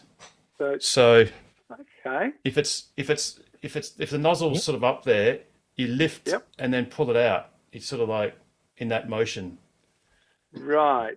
So Okay. don't you just pull it straight out. Don't out. pull it out at the same angle that it's on, because that's basically You'll where it's on tension. You've got to relieve the tension by lifting the weight off the handle that the cable is providing, and then you can just lift it out. Nowhere could I find a video or anything that says to do that. So anyway, so thank you. Next one is, I used the autopilot and loved it. It showed me that I tend to drive closer to the white line in the middle of the lane. So of course, as I turn on, it pulls me into the center lane. But what I noticed is when you've got big trucks coming in the opposite direction, I had to take over one day. So, or one of the drives. So I'm driving at 110, and this, I don't know, 100-wheel bloody thing goes by in the other direction, and the car seemed to move closer to it. Has anyone experienced that? Was it on a bend or on a straight piece of road? Straight line. Scared the bejeebies out of me. Yeah, I just grabbed it and pulled it over. Now, should I go and recalibrate my cameras or anything like that, or just keep an eye on it? Pete, I'll tell you a story I had years ago with my car. After I'd supercharged it, autopilot was fantastic, center of the lane, supercharged it, and then it kept trying to go over the center line. Happened a couple of times, then it settled down, and then happened again next time I took it for a drive. Anyway, the bottom line, it was trying to kill me. I took it into Tesla service and they replaced the computer. It's been perfect ever since. Wow. So it was worse than yours, but it can be an issue. Yeah, okay. So don't put up with crap because there may be something wrong with it. Right. Okay, well, I'll go for another drive again and see what happens. When you're doing it, Pete, when you're doing it, just make a note of the time, because they can look at the logs of the time and see what the computer's doing. Ah, perfect. Okay. Or even when you're driving, well, you can't, because get your wife to take a picture of you and you can see the car not near the center of the lane, rather than the middle of the lane. Just take a picture of the screen and they'll say, "Oh yeah, God, that's not right," and they'll say you don't charge. So. Gee, all right. Next one thing the car. So just before you finish that story of that theme, one thing the cars do at the moment is if you're in winding roads, you'll actually see the car not being in the center. It'll actually, if you're in a right-hand corner, it'll drift left. If you're in a left-hand corner, it'll drift right. And it's not a perception thing. The car actually knows where it is. It'll show you on the screen it drifting. And like if you go up towards Geraldton, which I've done a few times lately, there are rumble strips in the center, and it'll actually sometimes go over the rumble strip in the center line. And it does it willingly. And it shows itself doing it on the screen. So it's not a matter of perception. It's a matter of, it's just a little bit lax as far as controlling its position in the lane on bendy corners. But this is on a straight road. Yeah, it's strange. Yeah. So your next thing, Peter? In my hurry, I ordered a coat hanger. Well, several of them. I've got 4 of these things, and they're only for S and X models. So if anybody wants a couple, let me know, and they're yours. So yeah, they just clip into the back of the seat, and you hang your coat and things on them. So yeah, if you can see that, I think there you go. Yeah. So yeah, if anyone does, I've got 4 of them. When Richard Chapman comes back, all we can see is his blurred background. Oh no, he's there. Right. There he is. No, there he is. Yep. So something free, of course it's there. Yeah. Interested in coat hangers for the back of your seat? What? Is that the reputation? I'm just messing. No, I know. I'm only teasing. No, I actually bought some for the S, but our 2015 S actually has a different seat style. But then when I bought the X off Harold, those two actually fit the X. So, but no, thanks for the offer though. But yeah, no problem. And that's all I have. Oh, okay, Steve, you were going to say something before I politely interrupted you. Yeah, I just noticed, I think it was on yesterday or this morning, that the CATL battery manufacturer, is announcing that they will go into mass production next year or later this year of a battery which has got 500 watt hours per kilogram or something like that. I Yes, thought it does. we did talk about that a couple of weeks ago and suitable for flight when it get to the 500. And I thought, okay, actually going into mass production is a very interesting step. And it's an interesting statement, isn't it? But I think, was it Elon Musk that said, or someone else? I think it was Elon that said 500 is enough for flight. Yes, but it's also, no, it might have been Sandy Munro, perhaps, on one of his podcasts, basically said that it's only worth it if it's in aircraft or ultra high performing functions, because it will be hellishly expensive, like possibly an order of magnitude more expensive. Okay. But that's fine if it's an aeroplane, because it's worth it. And also, I guess it depends on how well the technology is refined, because things are changing so rapidly. And this particular article that I was looking at actually was on the ABC News website. Yes. They were talking about it, the different technologies and lithium, oxygen, and other combinations, which sounds highly volatile to me. However, up to 1,000 watt hours per kilogram in the lab. Now, when that can be rolled out, how much of a weight saving or increase in range is going to be awesome. At cost though, so that's the thing is, it'll be hellish. Oh, the other application was SpaceX. So in rockets and things that have to fly and do interesting things. But it's going to be the cost, Steve. That's the issue, because battery storage used to be $1,000 a kilowatt hour, and now it's less than 100 at the cell level, much less. So these 1,000 watt hours per kilogram will probably be over $1,000 per kilowatt hour. Yes, so, but I also remember back in the 80s spending an inordinate amount of money for 1 megagram of RAM upgrade from a PC. Yeah. So yes, wonderful. 200 megabyte hard drive used to be $500. 200 megabytes. I used to dream of 200 megabytes. No, my my XT actually had 20 megabyte hard drive. That was bought in Malaysia. Yes. I can beat you there. My first PC was an XT with no hard drive. So there you go. Well, yeah, when we're going past the 5.25 inch floppies and stuff. Yeah. But I can beat you there. I had a 64 with a 10. tape drive.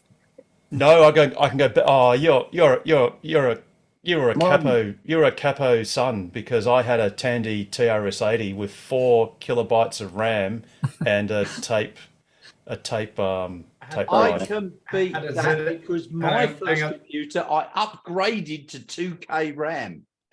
I had a slide rule. Well, Was it Nigel, Spectrum? maybe I can beat you there because my ZX80 had half a kilobyte of RAM.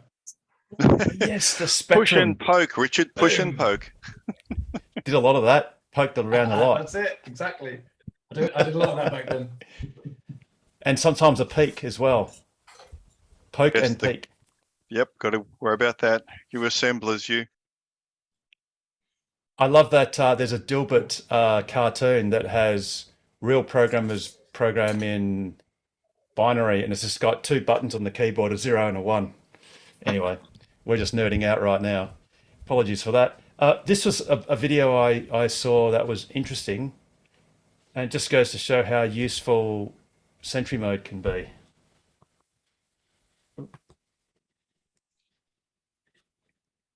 Poured gasoline on his Tesla and lit it on fire. Well, thanks to the car's surveillance video, the crime was all caught on camera. Creme 2's Janelle Finch shows us that incredible video now. There's a guy walking up with 2 canisters. He literally douses my car in whatever the liquid is, seems like gas, and sets it on fire. It's hard to believe someone would set another person's car on fire for no reason. But that's what J.R. Harrison says happened to him. I can't fathom myself wanting to set fire to anything for any political reason, whatever. I don't get it. He says he traveled from the west side to visit his friend at the Serrano Apartments in North Spokane. He had no idea that by the end of his visit, he'd be needing a ride home. This all happened while Harrison says he was sleeping. But when he reviewed the footage captured by these cameras on his Tesla, that's when he learned the full story. I've only had that car for about a year and some change, but it's my dream car. You know, I saved up for that car just to watch it back and see the car go up in flames and see what actually happened. It's just like, oh man, that sucks.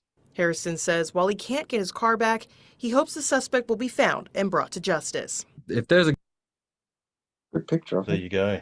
Yeah. At least they could put the fire out. It wasn't one of those bloody battery fires. Well, notice even though the car was destroyed, the battery pack was perfectly intact. I can share a quick story about the Sentry mode. My wife, she works in Thornley, and one of her co-worker was riding the bike that day, and someone just walked off the street, looked at the bike, picked it up, and the entire incident was recorded on the Sentry mode.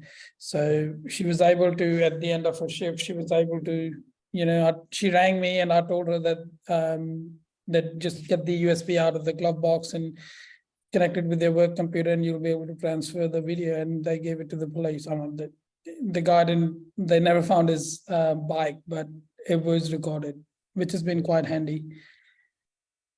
Yeah, absolutely. Absolutely. And it's a great thing. I think Elon Musk actually, was it Elon Musk or one of the Tesla executives at the earnings call actually said that was one of their favorite.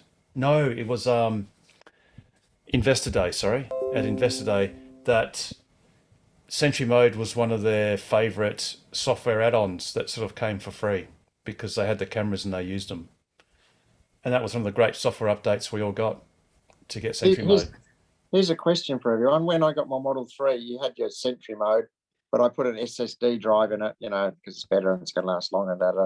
How are the new USB sticks going in the new cars, in the glove box? Are they working? Yes, mine's done. My old wire that I just sold had done 30,000 kilometers with it. And no problems? So no need to upgrade at the moment? Yeah, cool. Nope. I've had my Model 3 long range for just over a year and I've done over 38,000 kilometers on the car and the USB is still going strong. There you go. There you go. Alrighty. Someone. That's bad because that's a mod I don't have to make. Just do it. But you can get the mod where you've got you've got the hard drive that is hooked up to Wi-Fi, so you can actually take it directly off Wi-Fi on your network. Yeah, is that a Samsung thing? I think I can't remember. Dozens of cars. Yeah, it is actually. This is what. Oh yes, this is. I wonder if this was actually a Tesla fire. Fighters were called to the blaze at Pickles Auctions around 5 p.m. yesterday.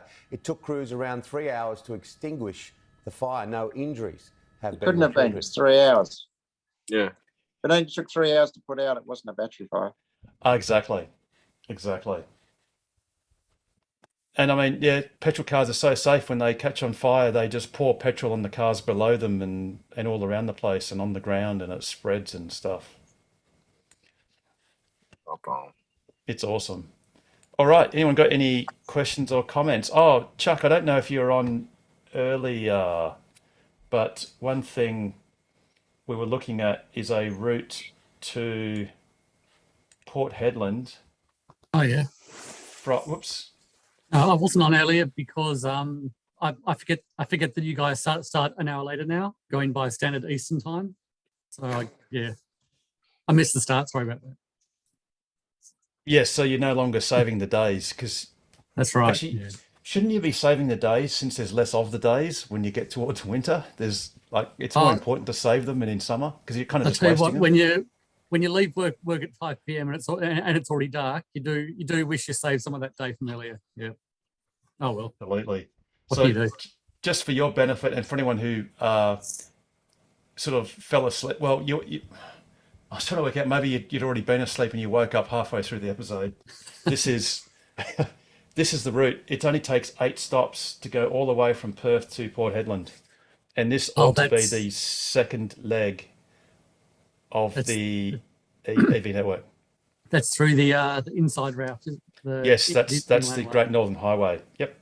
Okay. And you only need to have New Norcia, Dalwallinu, Paynes Find, Mount Magnet, Meekatharra, Coomarina, Newman, Oski, and then you're at Port Hedland. Job done. Eight charges, and that will only cost $4 million, which Yeah. is literally a rounding error. Yeah. Well, yeah, I don't know if you guys have been in contact with NRMA or anything like that, but I suppose it can't hurt to get in touch and just ask, what's happening, why the duplication and things like that, because you never know, they might not be hard and fast locked onto what they've already announced. So I sadly go, Richard. Sorry, go on, Howard. Oh, okay. So I'm depressed to say that I have zero doubt that the NRMA will militantly stick to this map, militantly, because they've already got the $39 million.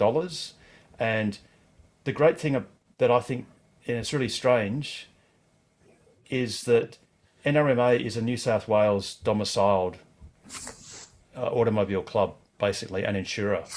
But by having this network being partially paid for by the federal government, they get to plant their flag all around Australia.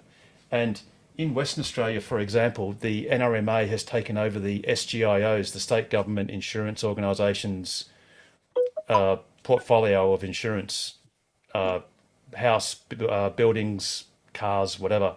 So I have zero doubt that the NRMA will simply duplicate effectively the WAEV network so as to plant their flag in all of those locations.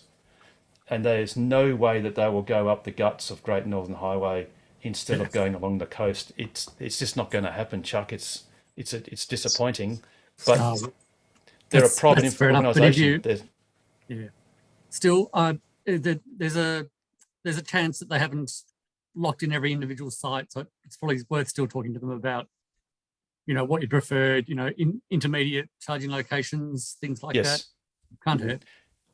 Yeah, I mean the one great one they've actually done is up north, near Broome, near Derby. Yeah, the one Pete was talking about last week. Yes, yeah, that location is great because it actually saves 80-kilometre round trip to Derby. Yeah. If you weren't going to go to Derby anyway. Yeah. But anyway. So just something on this. So when I saw this come up on LinkedIn, so Carly Irving Dolan, I think is she the CEO of NRMA? Anyway, so she was showing Chris Bowen the whole network and map, and then I chimed in on there and said, congratulations, blah blah blah. Also, because of the WAEV network, maybe you guys could consider going up on the inland route. And she actually responded to me and said they've had initial chats with WA government, and we'll look at things, of course, to see what we could do in that space, blah blah blah. And there's some blurb about making a connected network.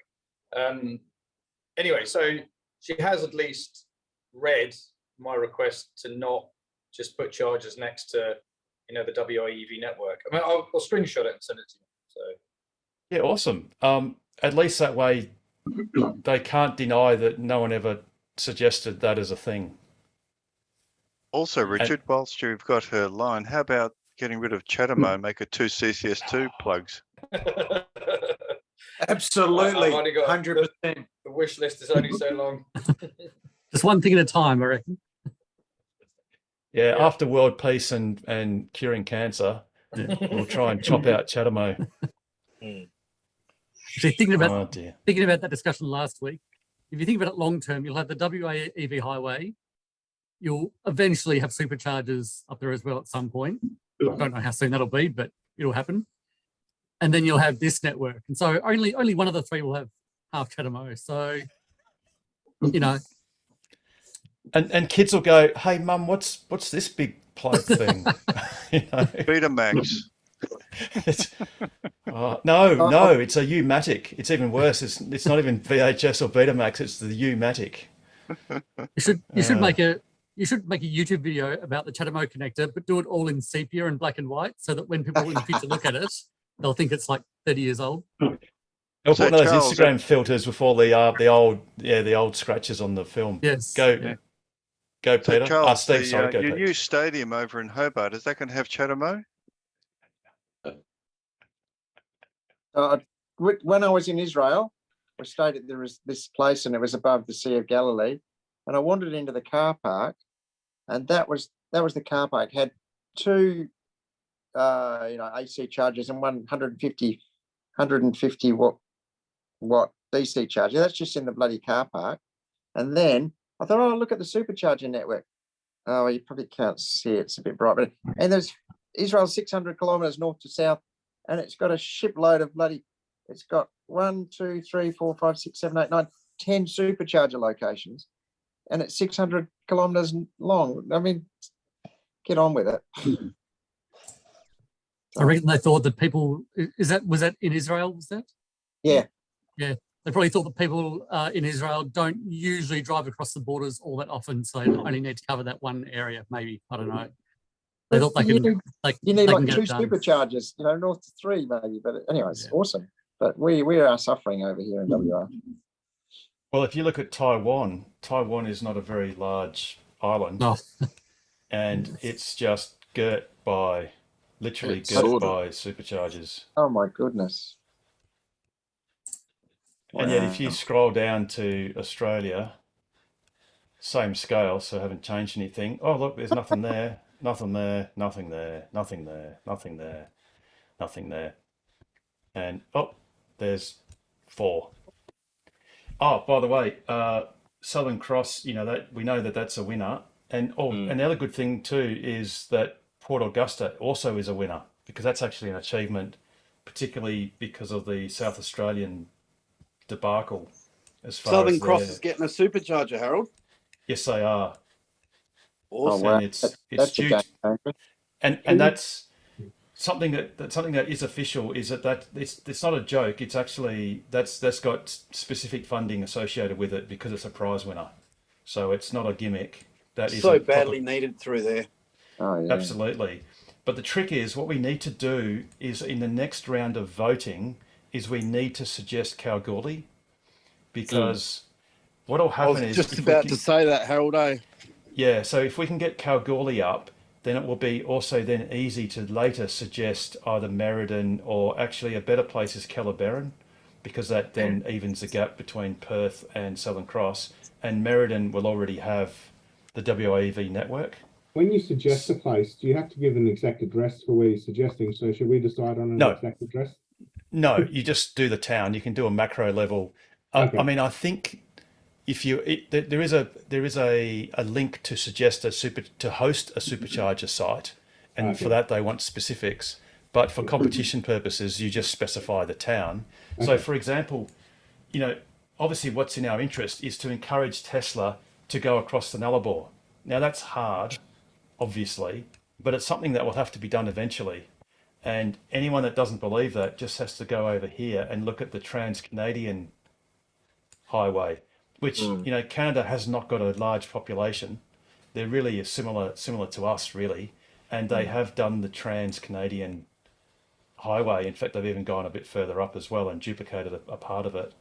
So going back to Australia, what we need to encourage Tesla to do is, it's awesome that Port Augusta has won that competition, and it looks like, according to this pin, they're going to actually install that in 2024 next year.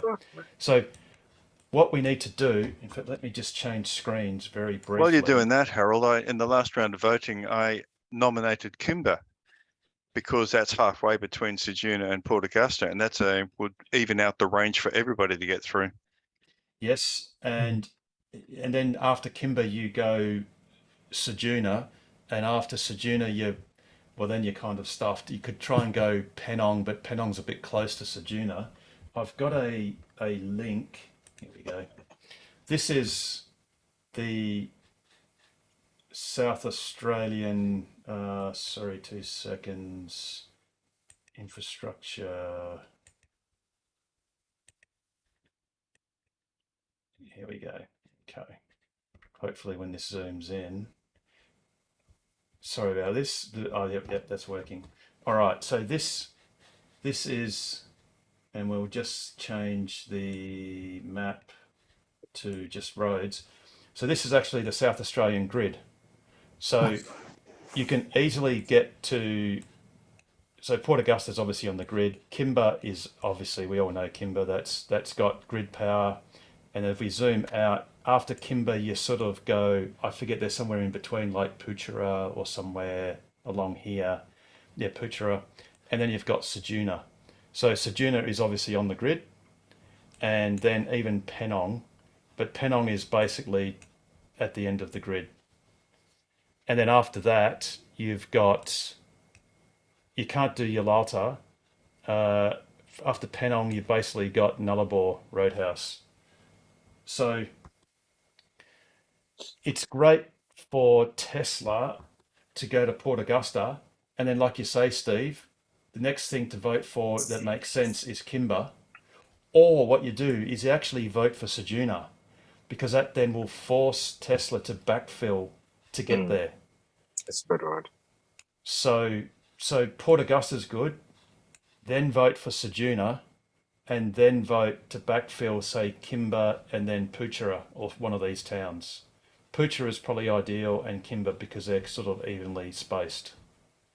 And then on our side, we need to vote for Kalgoorlie, then backfill to, say, Kellerberrin, and then something else is, obviously we know Tesla's going to Albany. If they can go to Jerramungup, Ravensthorpe and Esperance, then there's only one more stop at Norseman and you're already at the cusp of the Nullarbor. And to try and encourage them to just man up and do the hard stuff, which is the off-grid stuff, you know, where you've got to do battery storage, solar and superchargers. Absolutely. And how many Teslas are coming in each week, each month, each quarter? Well, we know there's 500 or so coming on the ship in the next couple of days, and another several hundreds on the ship after that. And you know, every month or so there'll probably be about 500 a ship. Wasn't there supposed to be a magic number where Tesla would say for every X number of Teslas, they would put in a supercharger with multiple bays? We are way under on that. Yeah, ratio. the car park's way too big. The ratio, I thought, is it 100? Was it thought to be the standard should be 100 cars per stall? I thought something like Wasn't that. it And we've got 42? nothing like it.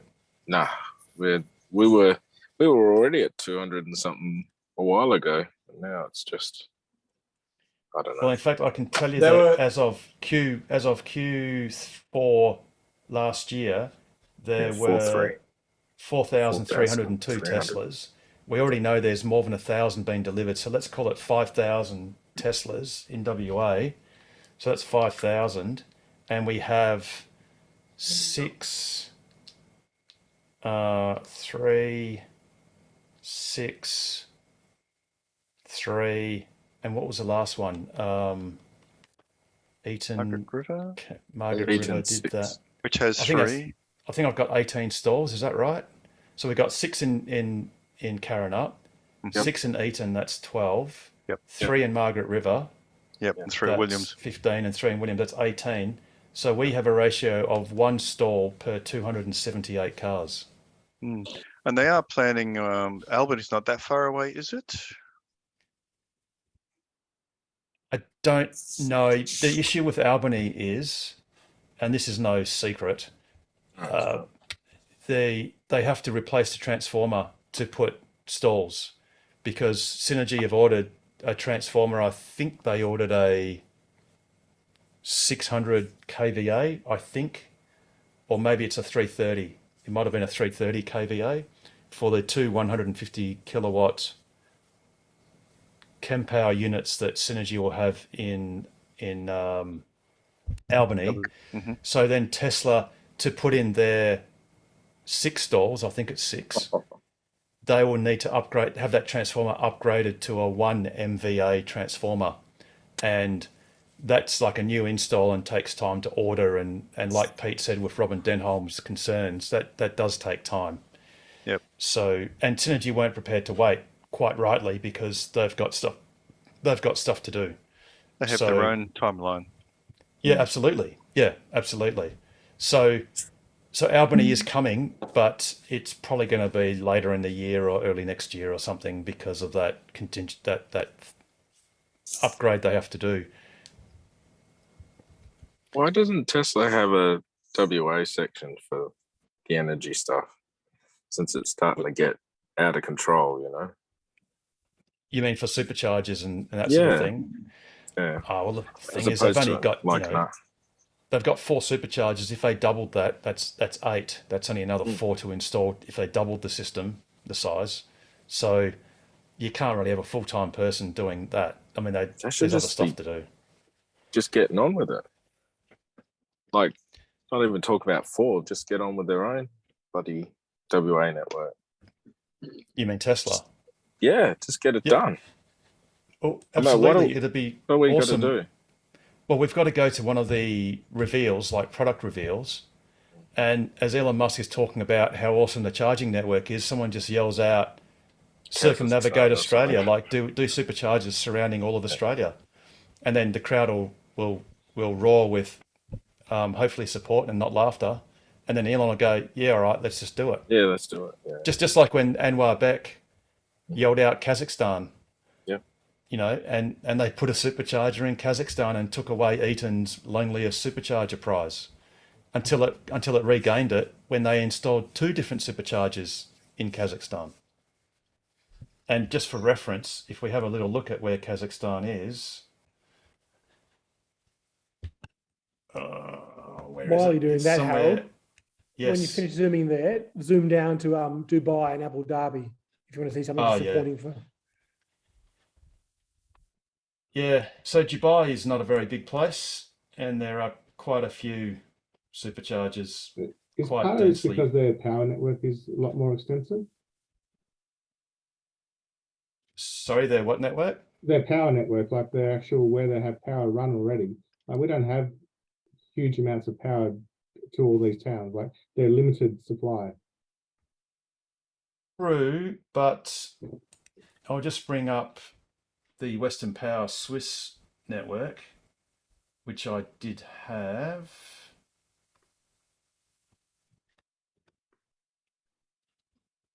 Actually, sorry, just talk amongst yourselves for a minute. James has his hand up. Yeah, go, James. No, that was it. I was just saying, have a look at Dubai. Bit disappointing. Yeah. Yes. No, absolutely. I've just got to find. Actually, I'm gonna go nice. Nice, boys. You have a good night. No, Paul. I'm doing the old man thing. How do I turn this thing off?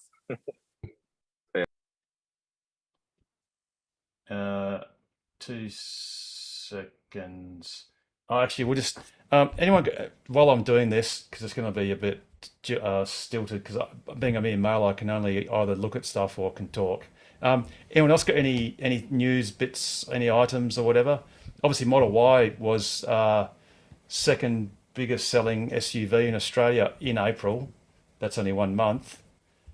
Got any thoughts about that? Anyone? Pete, perhaps? Yes. Pure EVs in April in Australia reached a figure of 8% as far as percentage of all new cars sold. Wow. And 8% is, so we were at 3.88% throughout the whole of 2022. 8% is the figure where in other jurisdictions, it's right at the bottom of that hockey stick part of the exponential curve. So it's the 8% is seen as the tipping point. So I think, Interesting I thing, think it's Pete, going to there be a great ride. is the lack of growth in plug-in hybrids. They've stayed flat. The BEVs have gone up and the plug-in hybrids have stayed absolutely flat. Everyone's seen their past their use by date. The plug-in hybrids have been underperforming the growth in pure EVs for close to 3 years now. And the government's actually not favouring plug-in hybrids. They're not really electrified vehicles under the low and zero emission policies. So there's no incentive. But if you listen to Toyota, they've been electrifying vehicles for 20 years. And they've got self-charging hybrids, which is awesome. Oh, they've got those as well. And that the advert, pure hybrid. I know. Pure BS, if you ask me. That's a tautology, isn't it? If ever there was one. Someone asked about, do we have the actual capacity or, the power? So there's a couple of maps. This one actually shows the extent of the Swiss. So my computer's going to go a little bit slow. But for instance, if you go to, come on, zoom in. This actually shows all of the actual locations. Actually, there's a better map than that. If we go to this one, this shows all the regions of the Swiss and their capacity. What's the Swiss, Harold? This is the Southwest Interconnected System. So and Horizon's part is the NWIS, which is the Northwest Interconnected System. Yeah. So for example, if we want to put a charger at Woburn, which is just here, then if we click on this map, it says that there is less than 5 MVA available for extra load, which is okay because we only want 150 kilowatts. Exactly, it's plenty. Basically, so that's plenty. But this map basically shows all of the charges. It's not. No, for 5 MVA, it's okay. So then, Tesla could put superchargers basically all the way to Northampton, because that's basically down here. And in fact, there's plenty. There's more than 30 or more than 25 MVA that's available. And you can obviously go easily to Geraldton, to Kalgoorlie, and even Kalgoorlie's got tons in the centre of Kalgoorlie. So there's much more. Ravensthorpe is at the end of the grid, and in fact, believe it or not, Ravensthorpe's power comes from Katanning, which is all the way over here. And there is a map where you can actually, I won't be able to do it in time now, but it actually shows the transmission lines as well. And so the power to Ravensthorpe is all the way from Katanning. I just suggest like most of those countries that we showed before are probably green the whole way around. Yeah, that's right. Yeah. But there basically is power in all of the Southwest, and and even Horizon's network isn't shabby either. Yeah. Okay. Can we say though that if they did it right, installation of superchargers teamed with battery backup would solid the grid up, because we have transmission distance problems. If you've put a large battery in everywhere, then that's the problem done, because you don't have to. What costs money is the interconnections. $500 million for a DC interconnection to go 500 kilometres. Yes. But if you start putting batteries, all those fringes, they can just trickle them all day long, and then high demand comes out of that. It's funny you mentioned high power DC or even just transmission lines. Yeah. There were a couple of these things. I thought, what the hell is that going to? Like, it's going to nowhere.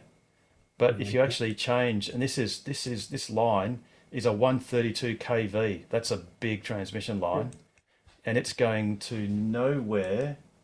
But I think it's this one. If we just go to imagery, it's a mine site.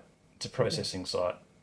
It's one of the mines, 132 kVA, which is one of the bigger transmission lines going nowhere but a mine. And they have their own transformer, private transformer. And this one here is another one as well. That's another mine site. And that's 330 kVA. That's even bigger. But anyway, there's plenty of power around. It's just that we need Tesla to install superchargers.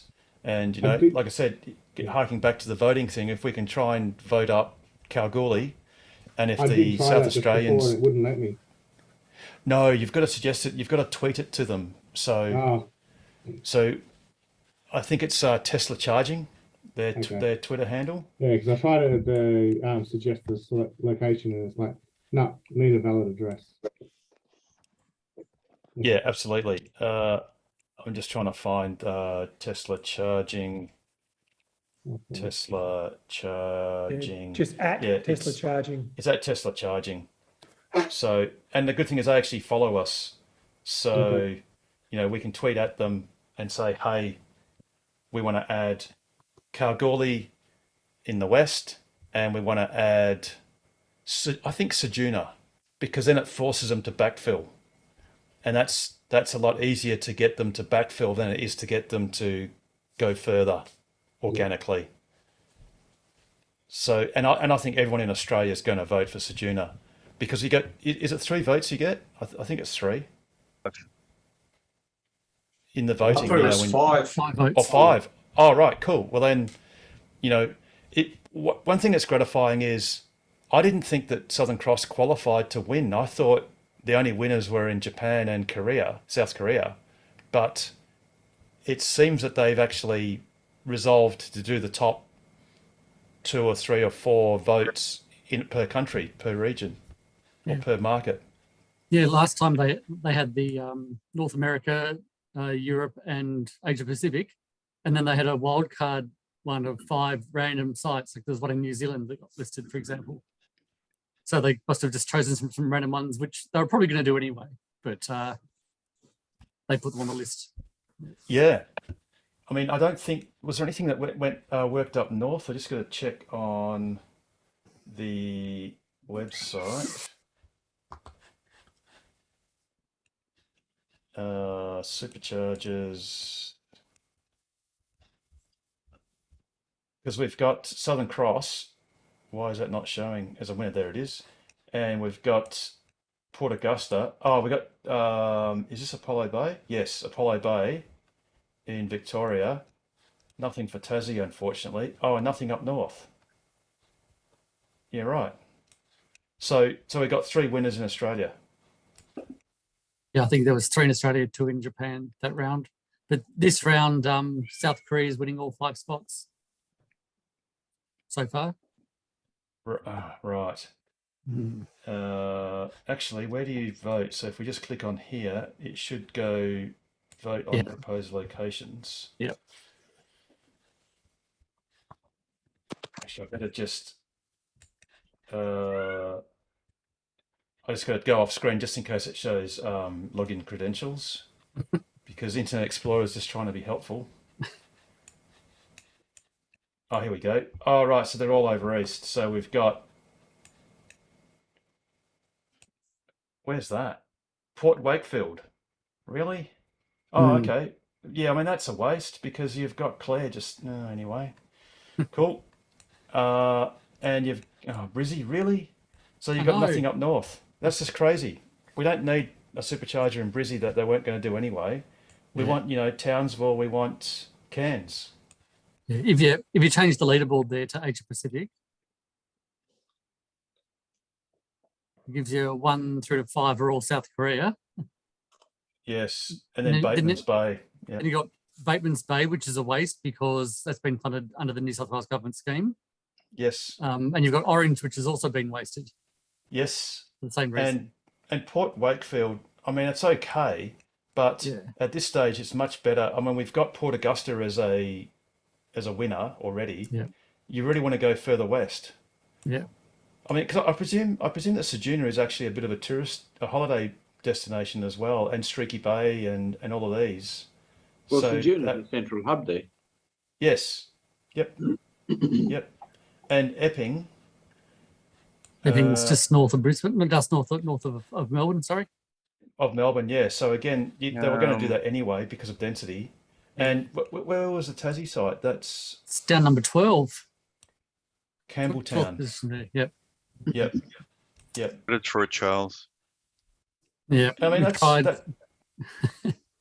and that's really, that's on the main route to Hobart. So yeah, okay, that's fair enough. Yeah, that's like the midpoint. Yeah. Well, not quite, but mid. But yeah, it's still, that's a valid site. We'll vote for that, Chuck. Oh, thank you. Well, I voted for Southern Cross, so it's fair enough.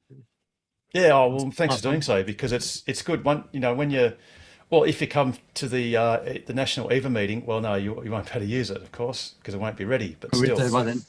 in another 7 years, when the meeting's back in Perth again, another 8 years, I guess. You never know. Yeah.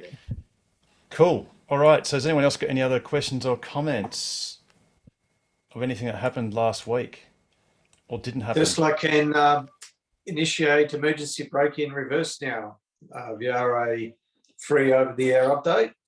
And the top speed's been raised as well, which is good. So our cars are safer now. Not that they weren't already the safest cars on the road, but they're even safer.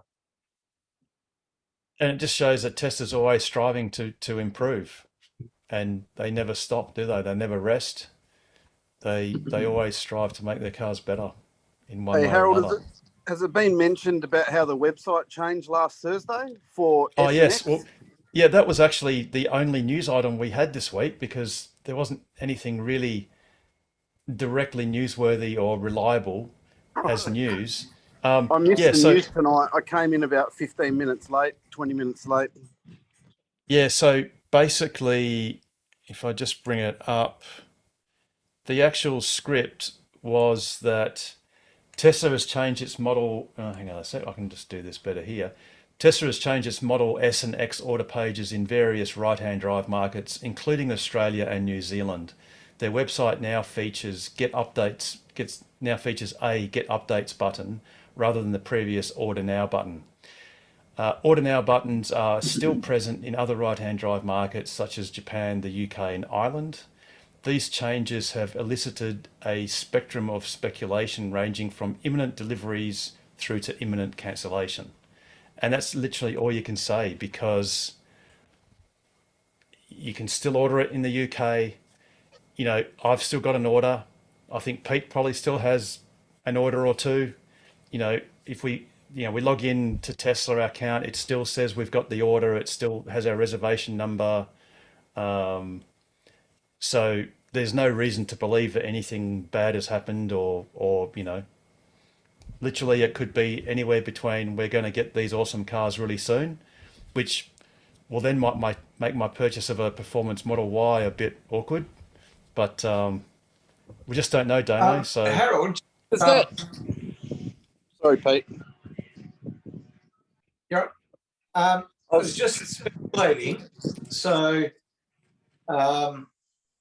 there's speculation now that the next Gigafactory, or one of the next Gigafactories, might be in South Korea. Well, I mean that's pretty close to Shanghai. Would that be a would that be a Gigafactory where right-hand drives could be prioritized? But then South Korea isn't a right-hand drive jurisdiction. Yeah. So that's I just don't know, Pete. I really don't know. Yeah. And I guess it's literally pointless in speculating because, there was a time when Tesla removed the prices. In fact, that was the most recent thing they did, was remove pricing. But, they've done that in the States as well, remove pricing on different models, and then they brought it back, when they had that pause on orders because they had a full order book and all that sort of stuff. So yes, I don't know. Cybertruck, they completely closed the orders. Yeah, exactly. So, Damo, you've got an order, haven't you, Damo, for a Plaid S? No, I cancelled it ages ago. Oh, right. Oh, okay. Yeah. It's just, don't know when it's coming, Harold, so I didn't want to tie up money for something that, who knows, might never come, might not be true. 2 years. And I don't think there'll be much of a wait on them when they do finally come. Yeah. I mean, the investment wasn't that high, Damo. It was like $400, but anyway, you gotta save the pennies to. Just don't know when it's coming, Harold. Like, it's just. Yeah. Oh well, like I said, it's just, this is not an uncommon thing to happen, and there's, I'm sure people in the old days, the journalists used to bash out 1,000 words of text, to one of Elon's 3-letter or 3-word tweets. I guess these days they just stick it in ChatGPT and get it to spiel it out in 10 seconds. But yeah, we just don't know, Damo, so it's just pointless just worrying about it, really. I know when they're coming. 2 weeks before the Cybertruck. Oh, don't do that. No, That that 400 no. bucks or whatever, Harold can buy 3 shares. Yeah, I'd. Oh no, you can't buy. Lose money anyway. Exactly. Look, my order's still in place. Nothing's changed. So, and so is my Cybertruck. I guess it's not really an order, is it? It's probably just a reservation. That right-hand drive picture, does that look a bit different to you than, or is that just a left-hand drive one flipped around? I don't think it's flipped around. I think that's an actual new picture. What's that on their website? Yeah, of the right-hand drive interior. I think just the Oh, look, instrument Damo, panel they look a could little have. bit different.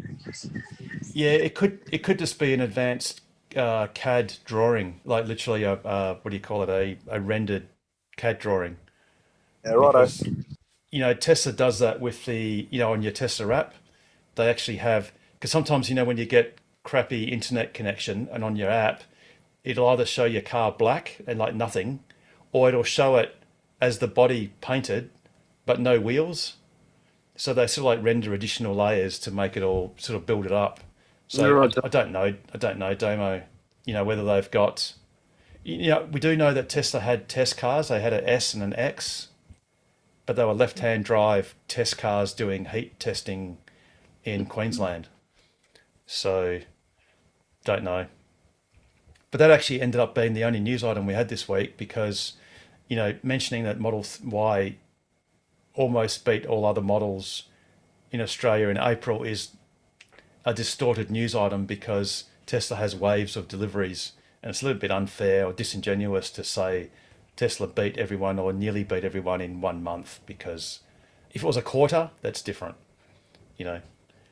But even the way Tesla, go Damo. That Model S that's been spotted in Queensland, is that been verified, or is that someone maybe that's imported one? Because I know that. No, it's a test. No, it's a test car. All right, so because there's a Model X plaid in Queensland, some That's the guy other. imported it. That's the other one. They've got a Model X and a Model S that have been doing heat testing. But they're both left-hand drives, and they're both left-hand drive cars. I remember a while ago, a guy like in one of these chat groups was saying that he's imported an X plaid. This was probably 6 months ago or more. Yeah, I don't know. Sometimes, Damo, people gild the lily if they think it might make them appear more important than others. Like, I don't even know. Well, I mean, look, it doesn't mean to say it hasn't happened, but we do know that Tesla have bought in for themselves. I don't know whether it's a plaid, but an S, a refreshed S and a refreshed X, left-hand drive. Oh, I wonder what's going on with this website change then. Oh, like I said, Damo, Tesla have changed their website in various ways at various times.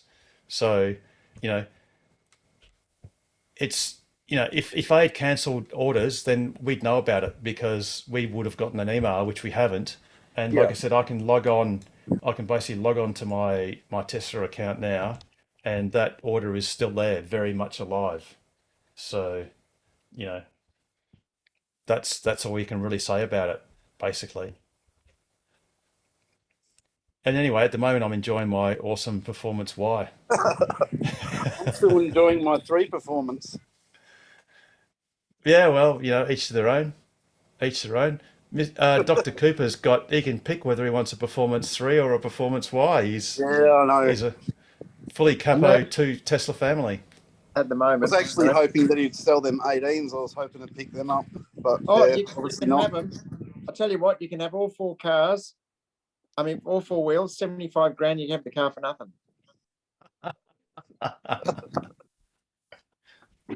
I actually sold my 2 in-betweeny standard range Ys. Well, they got picked up today. I actually sold them on, Sunday, Monday, I guess, whatever.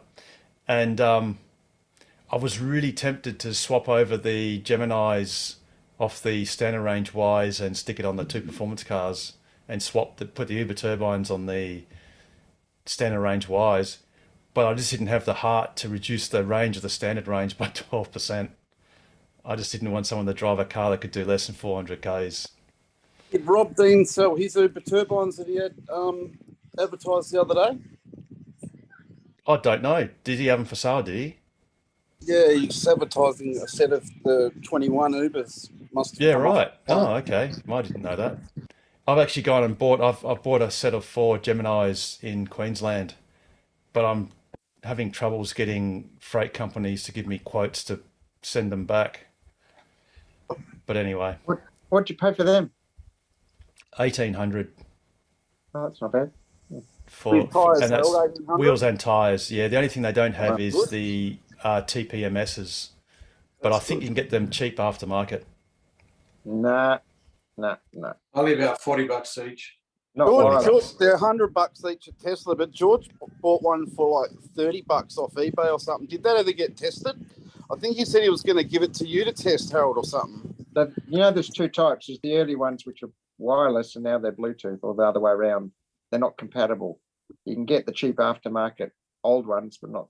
I couldn't find any new ones that were decent, cheap. Yeah, right. Maybe it's changed now. I don't know. I paid about $75 each, I think, for mine, or 95 something. Yeah, not $30. They're the old, the wireless 430. 433.92 megahertz. Yeah, UHF ones. Yeah, they don't work on the new cars. Oh, really? So Model Y, the new Model Ys are Bluetooth. They're Bluetooth. Yeah, so they're not compatible. Oh, good to know. All right, thanks for that. You might have saved me $120. $160 or whatever it was for. Yeah, $160. Don't get the 433s; they won't work. Very good. Oh, see, I learned something on Ask Us Anything. There you go. Cool. Not sure where I heard it. Was it here, Harold, that I heard it, or maybe on one of them podcasts? Apparently, S&X's plaids now, or it's going to be sort of spread across the board. TPMS is going to be built into the actual tyres of the car instead of having the sensors. Yeah, some of the cars do that now. Yeah, that was one of the tyre manufacturers. I thought they actually embed it into the tyre because it's dimensioned to have a battery that will last the life of the tyre, basically. Which sort of makes sense because then you can have it possibly better balanced, or maybe it doesn't really matter. And it's just one less thing to break on a rim or whatever, you know. But yeah, I think you heard right there, Damo. And of course, I mean, you know, they've also got, these days they've got those airless tyres that we had on the program a few weeks ago, which you don't even need a TPMS. But as someone explained, it's not so good in high-speed chases where you use those deflation spikes because it won't work. I don't know what's going on with my tyres. I seem to be putting air in them every few weeks. It's like it can't be a slow leak or something because all 4. I've never had tyres like this before. Like, you know, the air would hold in them for bloody years in some cases, and like it's for some reason, you know, I'll put it to 42 cold or whatever, and then, you know, 3 weeks later they're on 40, 39 again. You can get porous rims, you know. That's the thing. It's rare, but sometimes the actual porous. Also, it's Not winter. all 4. It's a colder temperature. Yes. As it gets colder. As the minimums get down, you'll, as they steadily go down and down, you'll be sort of putting in more and more compared to like imagine summer in the morning it might be 20 degrees. In winter it can get to sort of 10, a bit less if you're out. Is your car outside, Damo? It's inside in the night, or depending right. on what shift I'm on, but it sits outside at work day and night. That's sort of undercover, sort of. But yeah, I've got it in a garage any other time. Yep. But it could be it because a few degrees difference does make a few psi. Well, it does make a difference. So that might be what it was. But because like Richard said, you know, you can get porous rims, but I doubt you would get all 4 of them at once. Yeah.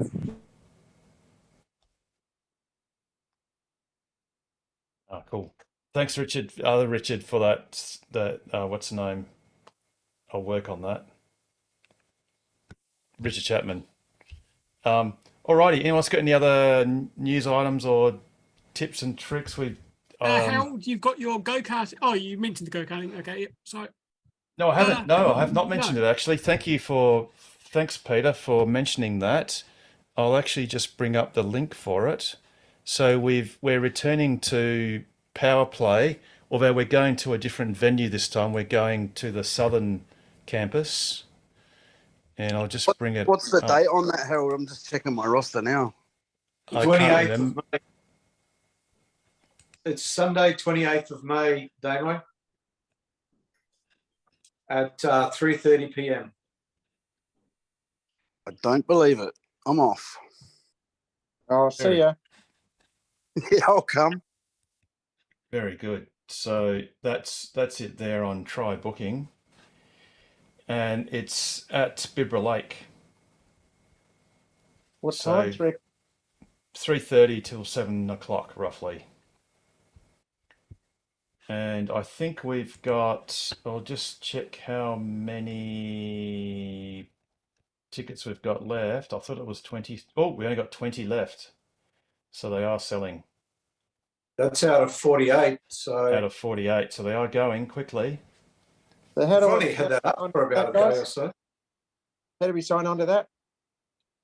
We sent you an email. So, good. Or if you're watching on YouTube, you can see the address there. It's just trybooking.com/events/landing 1054234. Okay, I'll look up the email. Or what I'll do, Richard, is I'll just copy that and put it in the chat.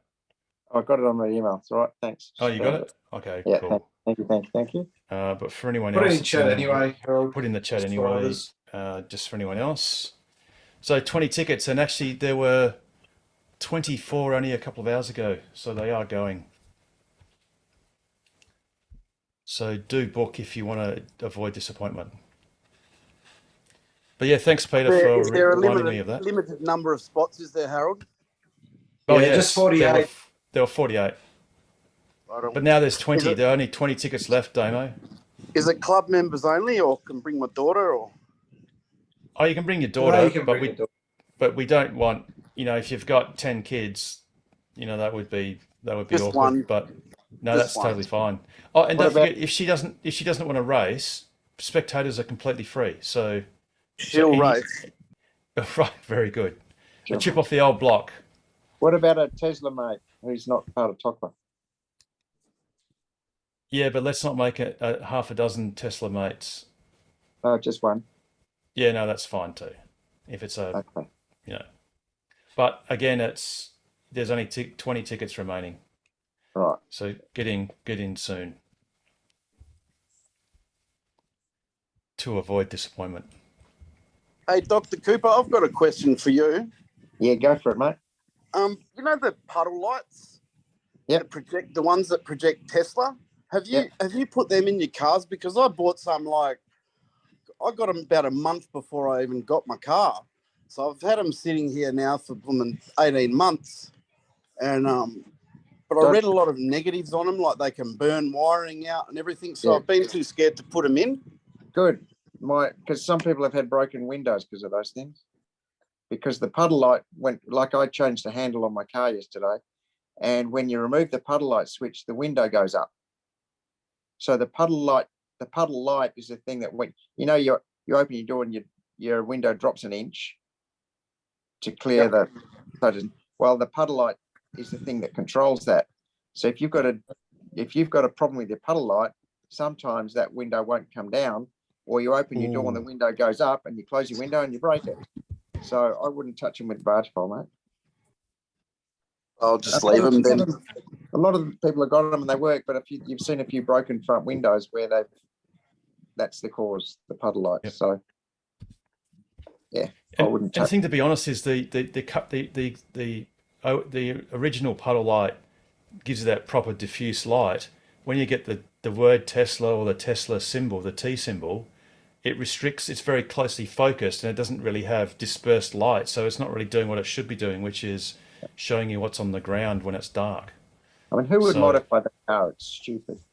Mine, mine is really dull. They're not bright. And then you look at these ones that project the Tesla logo, like these ones I bought. They look really bright. Just watch it. There is that, because you know when you disconnect it, your window pops up an inch. Yeah, I won't. But that's why I haven't put them in. They've just been sitting here for 18 months. I thought I'd ask you. Well, that's all. I don't know. That's I just know that. And Yeah, I'm not dare- going to touch them, Richard. I dare say if Dr. Cooper does not install an accessory, that is saying something, because he's Yeah. not shy to install interesting things. No. That's funny. So how long do you think your self-presenting door handles are going to take this time, Richard, I as reckon opposed to about last? about 5 or 6 hours compared with took 10 hours last time. But I know what I'm doing now. It's a big job. Right. But I changed one yesterday in my Model 3 and it took 2 hours. Well, you had to replace one. Yeah, one was the light had died, so they sent me another one, but I had to re-engineer it because it was a different thing. So I had to cut some wires and re-splice, but that was all right. But that was 2 hours. So Yeah, right. Now, something that hopefully will be re-engineered soon is this thing, which is Tesla's share price, which is slightly up this morning, Tesla time, $163. So it's a little bit better. Oops. But yeah, it's a good buying opportunity, as Russell would say. Ever since Starship, basically straight after Starship woman exploded, no. just dropped in the ass. It's gone down, down, down since that point. Oh no, Damo. Well, yes and no. It was actually at $101 or so, or 106 or something, 104, 6. I got some at 110. Yeah, I got some at 109 at the start of the year. That was awesome. Not as awesome now as it was when they hit 200, but still, it's still okay. Let's just hope Kathy's right. Well, we did get, thanks to now, I've just got to check on YouTube, because I did actually ask someone to tell us I what the did. timestamp was, and someone actually did, so thank you. I'm going to call you out in a moment. That was me. Ah, very good, Daniel. Yes, you put in a comment. I'm going to out you on it. That was the last week's episode. And yes, it was at 2 hours, 36 minutes and 40 seconds. That actually does a link to the time. I was quite impressed with it. Yeah. Oh, right. So 100 in 2027. Yeah, me too. Well, okay. Well, here's one for fun. When do you think we'll have the T1000 party, Pete? Did we already do this first? Well, I know when. Come on, that was the question. I don't know how much. So, So what do you mean? 27, actually, about midway, call it July 2026. There you go. Very good. So, Daniel, we should have got you on when we did the. Was it the 20th? Oh, we were predicting Tesla's share price by the. Was it 2025 or 2030? I think there were two numbers. Was it maybe there was one number for 2025 and one for 2030? And I think Pete had predicted, this is pre-split, that it would be $20,000. I think it was in 2030. So what was that? Was that a $2 trillion market cap? 2 or 3 trillion. Oh, yeah, so that 2 trillion, I think. 2 trillion. Yep. Yeah. So Tesla's number of shares is, well, their market cap at the moment is 522 billion at 160. A month and a half ago, or a couple of months ago, that was up over 600 billion, the market cap. Yes, yeah. Well, Tesla did hit $1 trillion briefly when they were, because Tesla's 12-month high is $318. So that would have taken it I think, over $1 trillion, or about $1 trillion, and that was less than 12 months ago. Oh, And they will hopefully soon. Yeah, absolutely. See you all. Got to head off. Cheers. See you, Pete. Take care, mate. No, See you, Peter. Harold, do you listen to them podcasts at all, like Tesla Motors Club and Tesla Daily? Oh, Tesla Daily, definitely. Rob Mauer does a great podcast, basically. I've been listening to them a lot lately in the car. Quite interesting, some of them. Did you hear the one they spoke about Lucid the other day? Oh, Lucid's production sales problem. Is it Lucid that are producing more cars than they're selling, and they've got as much stock as they produced last quarter or something, and they're sort of like keep increasing their stock, and they could be in trouble. Someone holding them up at the moment, some billionaire, like Middle Eastern billionaire or something, but they reckon that not going to be around much longer. It's just the way it's operating. They said no business can survive like that. It's a Saudi Arabian investment company. I forget what it's actually precisely called, but it's one of the very large Saudi Arabian funds that have got a rather large sovereign fund that have got a rather large stake in Lucid. But look, I mean, to be honest, the Tesla Q community, because Tesla Q, when a company goes broke, you put the letter Q at the end of their ticker, their code. Their stock exchange code In America. And the Tesla Q community were saying things like that about Tesla. Well, they still do. They still say, Ford is going to beat them. I mean, Jim Farley Jim Farley was giving Tesla advice that CEO of Ford, saying that you can't just win the market by keeping your prices low, because otherwise you'll just become a common commodity. And when Ford did that and made the inverted commas mistake of doing that, according to him, then was it Chrysler or Chevrolet then Chevy, beat Ford? Yeah, in the 1930s. That was in 1920, was it? Or 20s. Yeah. So,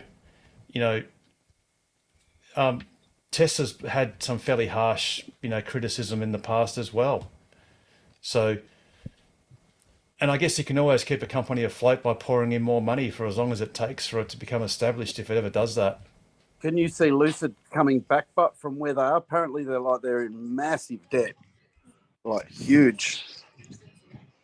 Well, I guess before we do anything, we should do this. The previous comments were general in nature and shouldn't be taken as personal professional advice. Listeners should seek their own independent assessment from a qualified advisor and not rely on the general nature of information in this program. But yeah, I don't know, Tamo. Luckily, I'm not invested in Lucid, and the thing is, I wouldn't necessarily short them either. Because when you short a company, you've got almost unlimited losses if ever they get out of the mire. You can only make a finite amount of money on the short side and lose sort of quasi unlimited amount of money on the upside. So don't short, kids. I've only just found that podcast button in my car like probably 2 weeks ago. I'm really enjoying them, eh? Oh, Tesla Daily. It's Rob Mauer's a really hard worker. He puts in his shows go for about, on average, about 10 minutes a day. He does 5 a week. So he basically does them on every weekday. Basically every, the evening after that day's share trading. So basically Monday to Friday. TMC's not bad too, that Tesla Motors Club. And what's the other one? Ride the Lightning? Yeah, that's not too bad. Ryan McCaffrey's not bad. I used to listen to him. Yeah, I used to listen to him every week, but to be honest, I haven't listened for about I don't know, a year. Just getting busy, and unfortunately, the Talking Tesla guys they've closed their podcast, unfortunately, which is really awesome. Yeah, but. They had their last broadcast a few weeks ago. Their major Patreon guy is still around, but they chucked in the towel. Yeah, I think the problem was they were losing listenership, and it is hard work to do a show like that. I've helped them out a couple of times, and there's a lot of work involved, and I guess with a shrinking listenership, they just decided that it's a bit difficult to keep going. Yeah, so they also shut down their Patreon thing, so I'm no longer a Patreon supporter, unfortunately, of them, but I'd love to be, but they've closed it down at their end. But that was a great show. Some of the guests that they have on are quite sort of in the know. Yeah, one of those guests was yours truly. So, but anyway, that was an alley-oop there from that was a good from one. Damo. Yeah, that was a bit of a Dorothy Dixer. Thanks for that, Damo. I know you were carting a piss later on, or is that just a carton of Jacks or something? But yeah, no, it was really good. Brian McCaffrey, he's had Elon on. He's had Franz on twice. Twice, yep. He's had Sandy Munro on twice, I think, as well. They had a guy engineer, I think he's from Tesla, a couple of weeks ago or a few weeks ago. That was a pretty good listen too. Yep. Yeah, absolutely. And it was great. I think Elon was on one of the big episodes, like it was the 200th or 400th. I can't exactly remember. Yeah, maybe it was the 200th episode. And yeah, Franz was on. I think Elon might have been on just before the Cybertruck reveal. Something like that, I think. Which is unfortunate timing because he then wasn't able to say anything about the Cybertruck.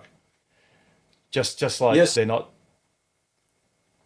Yeah, because I remember Ryan saying that right behind this wall is, the Cybertruck. Yes. Yeah, that's right. Because he went to Tesla's headquarters to do the interview. No, he went to the design studio. Sorry, yeah. I think in Hawthorne. Yeah. Next to SpaceX. Because that's actually where they had the Cybertruck reveal, which was pretty awesome. And something else that's awesome. Oh, not LinkedIn. LinkedIn is not awesome. Here we go. Come on. Is IDRA have just put up a post. Why do I hate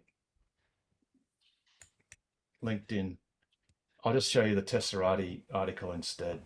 But basically, they're showing an image of a casting machine, a casting die for, I think it's drive units. So I'll just try and do that a little bit more professionally.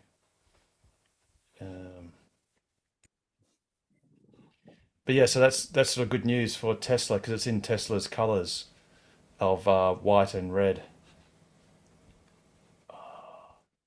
But it's not going to work. No, anyway.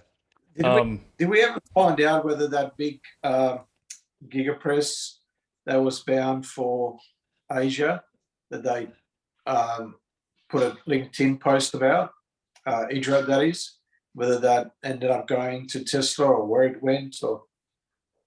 Yeah, I'm not sure, Pete, to be honest.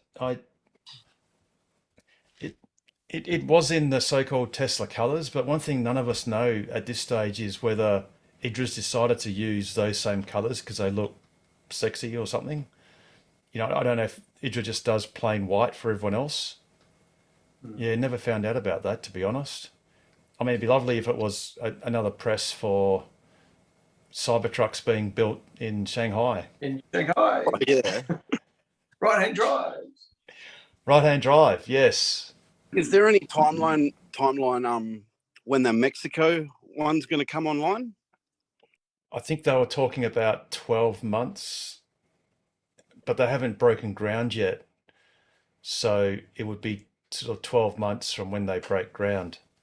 because there was talk, it was a bit ambitious where they wanted to try and beat Shanghai, but the Chinese just build stuff faster than everyone else. So Well, they built a 57-story building in 19 days. I couldn't believe it when I saw that last week. It's crazy. And yet the Americans could only build the Empire State Building one floor a week. So, yeah, I guess the Chinese just know how to build stuff. So in Mexico, it will be slower. But I think there was talk that they might have cars coming off at, was it 14 or 15 months from when they break ground? And that'll be the compact version, the Model 2, or whatever they call it. The third generation platform. Third generation, yeah, absolutely. For which Tesla, and that's the one they're going to be building in subcomponents. So they'll be building it in, I think it was about 4 or 5 sections, and those sections will be sort of bonded together, but everything attached to each section will be complete and pre-tested. And then you just, a little bit like they build aeroplanes, and then you just sort of bond them together. And that'll do as much for car manufacturing as Henry Ford did on the continuously moving production line. You know, it'll revolutionize how cars are built and cost half the price to build than the current generation Model 3s and Ys, which is mind-blowing. And another reason why the ICE manufacturers must be they're probably like Ariane rocket compared to SpaceX. They're just going, we're dinosaurs and we're going to die, and it's just a matter of time. Have you seen the time-lapse video of that 57-story skyscraper in 19 days? It's quite unbelievable, really. Should see all the cranes in that on top. Yeah, right. It's like, something like Bank West Tower or Central Park built in 19 days, and here it takes years. So 57-story building in 19 days. There it is. That's from 2015. Huh? That was from 2015. Years old, apparently, but I only found out about it a couple of weeks ago. Yeah, right. I'm just trying to bring it up, make it bigger.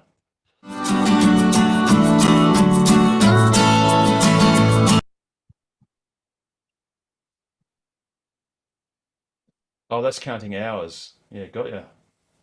78 hours, 80 hours. That is absolutely insane. But it was all fast, I think, was it ready? Yeah, it's probably in pre-done sections. It'd have to be prefab for sure. I think I remember reading that at the time when they did it. They don't mess around. So what'd you say, Pete? No, I just couldn't hear what Peter Shipp said. Oh.